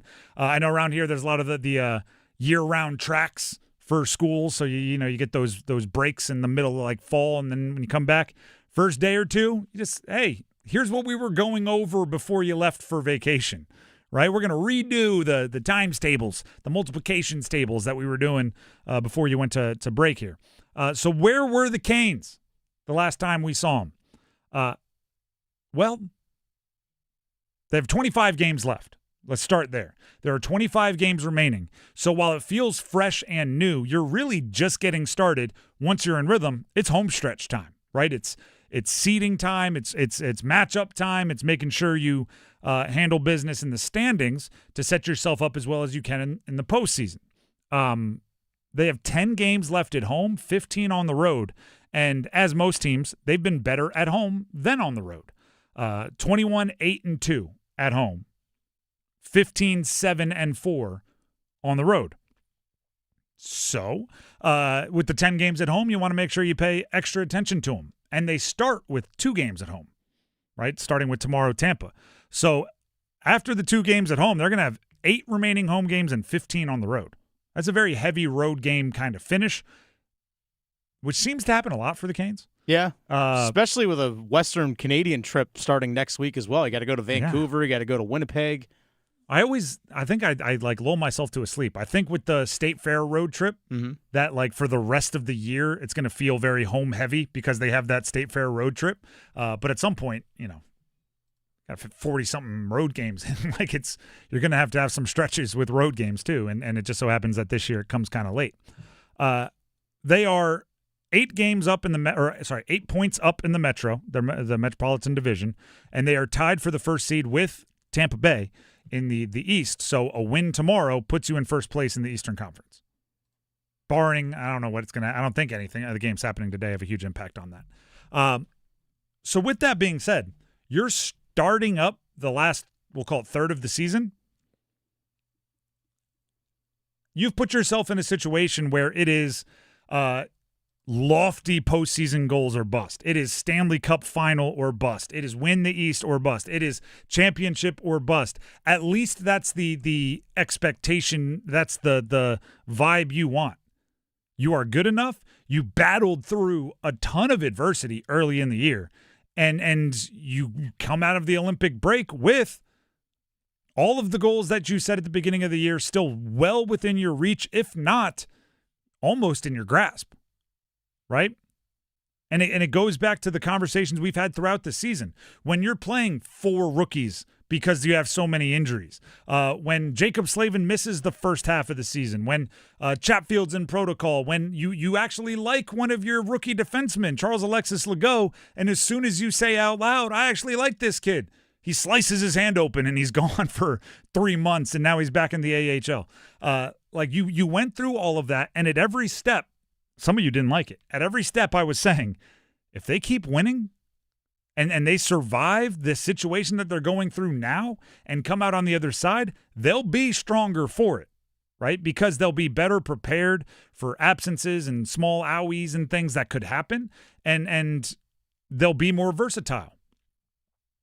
Well, guess what? You're on the other side of most of it, right? Everybody is available starting tomorrow. They're not going to stay 100% healthy the rest of the season and postseason. It's NHL hockey, right? Physical game. Things are going to happen. You hope for the best. You prepare for the worst. They're better prepared now based on what they've gone through. So, with a 2/3 of the way through the season recalibration, trade deadline coming up, I think you're more likely to be willing to. I don't know if the opportunity will be there, but to go all in. There's no reason to think that this year isn't a year you can go further than you've gone in a very long time and break through some of the glass ceilings that you've been bashing your head against the last 7-8 years. And I don't even want to do this, but you could also acknowledge something like Florida Panthers aren't what they've been recently, right? Some injuries have really eaten away at their top level. So vacancy at the top of the Eastern Conference. And anytime there's a vacancy, you should be rushing to fill it. You have some guys that are coming off some pretty good momentum from the Olympics. You avoided injuries in the Olympics, which is a big worry of mine. Every time there's the Four Nations or anything like that, an all-star game, I just can't help but worry there. Maybe I'm turning into a bit of a worrywart. But the situation for the Carolina Hurricanes stands as this: 25 games left, postseason to follow. Everything, and I mean everything, is still within possibility. Take the next 25 games, 15 of them on the road, which is kind of a bummer, but take the next 25 games and get ready to go on a run. Lean on your vets, but bring youthful energy, all the good stuff, all the narrative stuff that people start talking about only when things go well, right? Like start hammering all that. No one ever talks about the veteran that takes the young guy under his wing and teaches him things when you're 14 games below 500. You only talk about that kind of stuff when you're winning. So take advantage of it. And again, tomorrow, 7 o'clock, Tampa Bay. It's a home game. If you're not making it out to the game, you can hear it right here on 99.9 The Fan with a 6:30 Storm Watch with Adam Gold ahead of time. By the way, real quick, since we found out we don't hate Jake Gensel anymore, I guess we could root for him tomorrow, or at least show appreciation for gold medal win. Can we do that tomorrow? Before the game. Yeah, absolutely. Little hat tip. Little like, all right, you're all right, Jake. Not as bad as some other guys that have done the free agency thing away from here, or the forcing away from here. And you're a gold medalist for the United States. Before the game. Once the game starts, you're the enemy, but before the game, we're all right. The Drive with Tim Donnelly, 99.9 The Fan. St. John's, UConn, top 15 matchup tonight at 7 here on 99.9. Other than that, we'll see you tomorrow on a hockey night in Carolina here on 99.9. So don't go anywhere and enjoy Overdrive.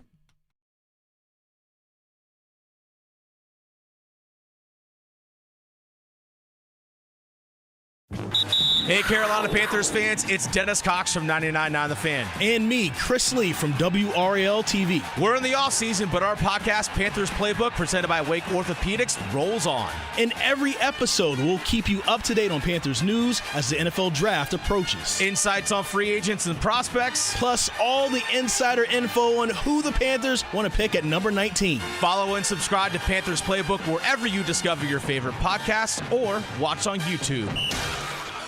Hello, I'm John Heister for John Heister Chevrolet in Fuquay-Varina. And people are asking us, how are you selling so many cars all of a sudden? Well, did you know that the Beltline has opened up the outer loop? We're only 28 minutes from Knightdale. We're only 19 minutes from Clayton and 15 minutes from Apex. We're now the most convenient Chevrolet dealership to reach in the Triangle. It's just one more reason to get off your keister and come to Heister. Now at John Heister Chevrolet, get $4,000 off a new 26 Traverse or 26 Equinox. See dealer for details. Together, let's drive. Texting privacy policy and terms and conditions posted at textingterms.us. Texting enrolls you for recurring automated text marketing messages. Message and data rates may apply or price stopped, opt out. Hey man, how did the date go? I had to cancel. I don't get paid until Friday. You didn't know that you can get up to a $750 paycheck advance with the current app? Where was that information yesterday? Just text them. See if you qualify. $750? Boom! And right now, they're offering a $75 bonus when you set up an eligible direct deposit. Think I should call her back? Yeah. Need money before payday? Current has you covered. Set up an eligible direct deposit to see if you qualify for a paycheck advance of up to $750. Hurry and receive an extra $75 sign-up bonus right now. Text WORTH to 323232. That's WORTH to 323232. WORTH to 323232. Paycheck advance is offered by FindCo Advance LLC, a financial technology company, not an FDIC-insured bank. Eligibility and available amounts may vary and are subject to change at any time. For full terms and conditions, visit current.com/radio or call 1-888-851-3177 for more information. We all hear the radio ads about the IRS. They tell you to be afraid, to be scared, and they try to frighten you into calling.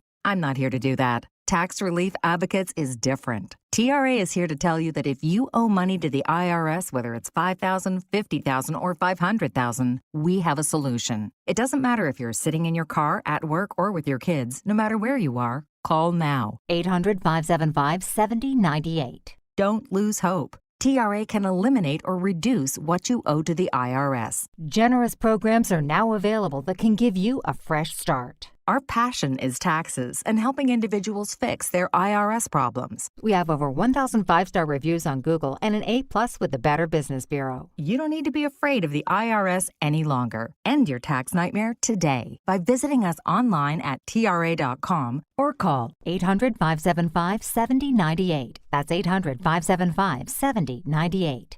Tax Relief Advocates. Real solutions for real people. This hour of the Triangle Sports Leader is powered by Ritchie Law Firm, injury lawyers. Ritchie Law is on top of it. Go to ritchielaw.com. That's ritchielaw.com. They score!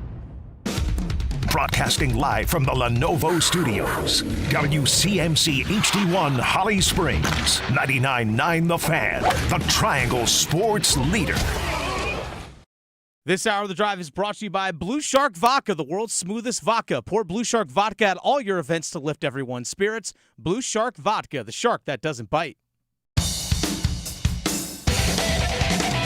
It's 6 o'clock. Time to shift into overdrive. All highlights, no filler. As we run it back from The Drive with Tim Donnelly. NC State lost by a bundle to Virginia.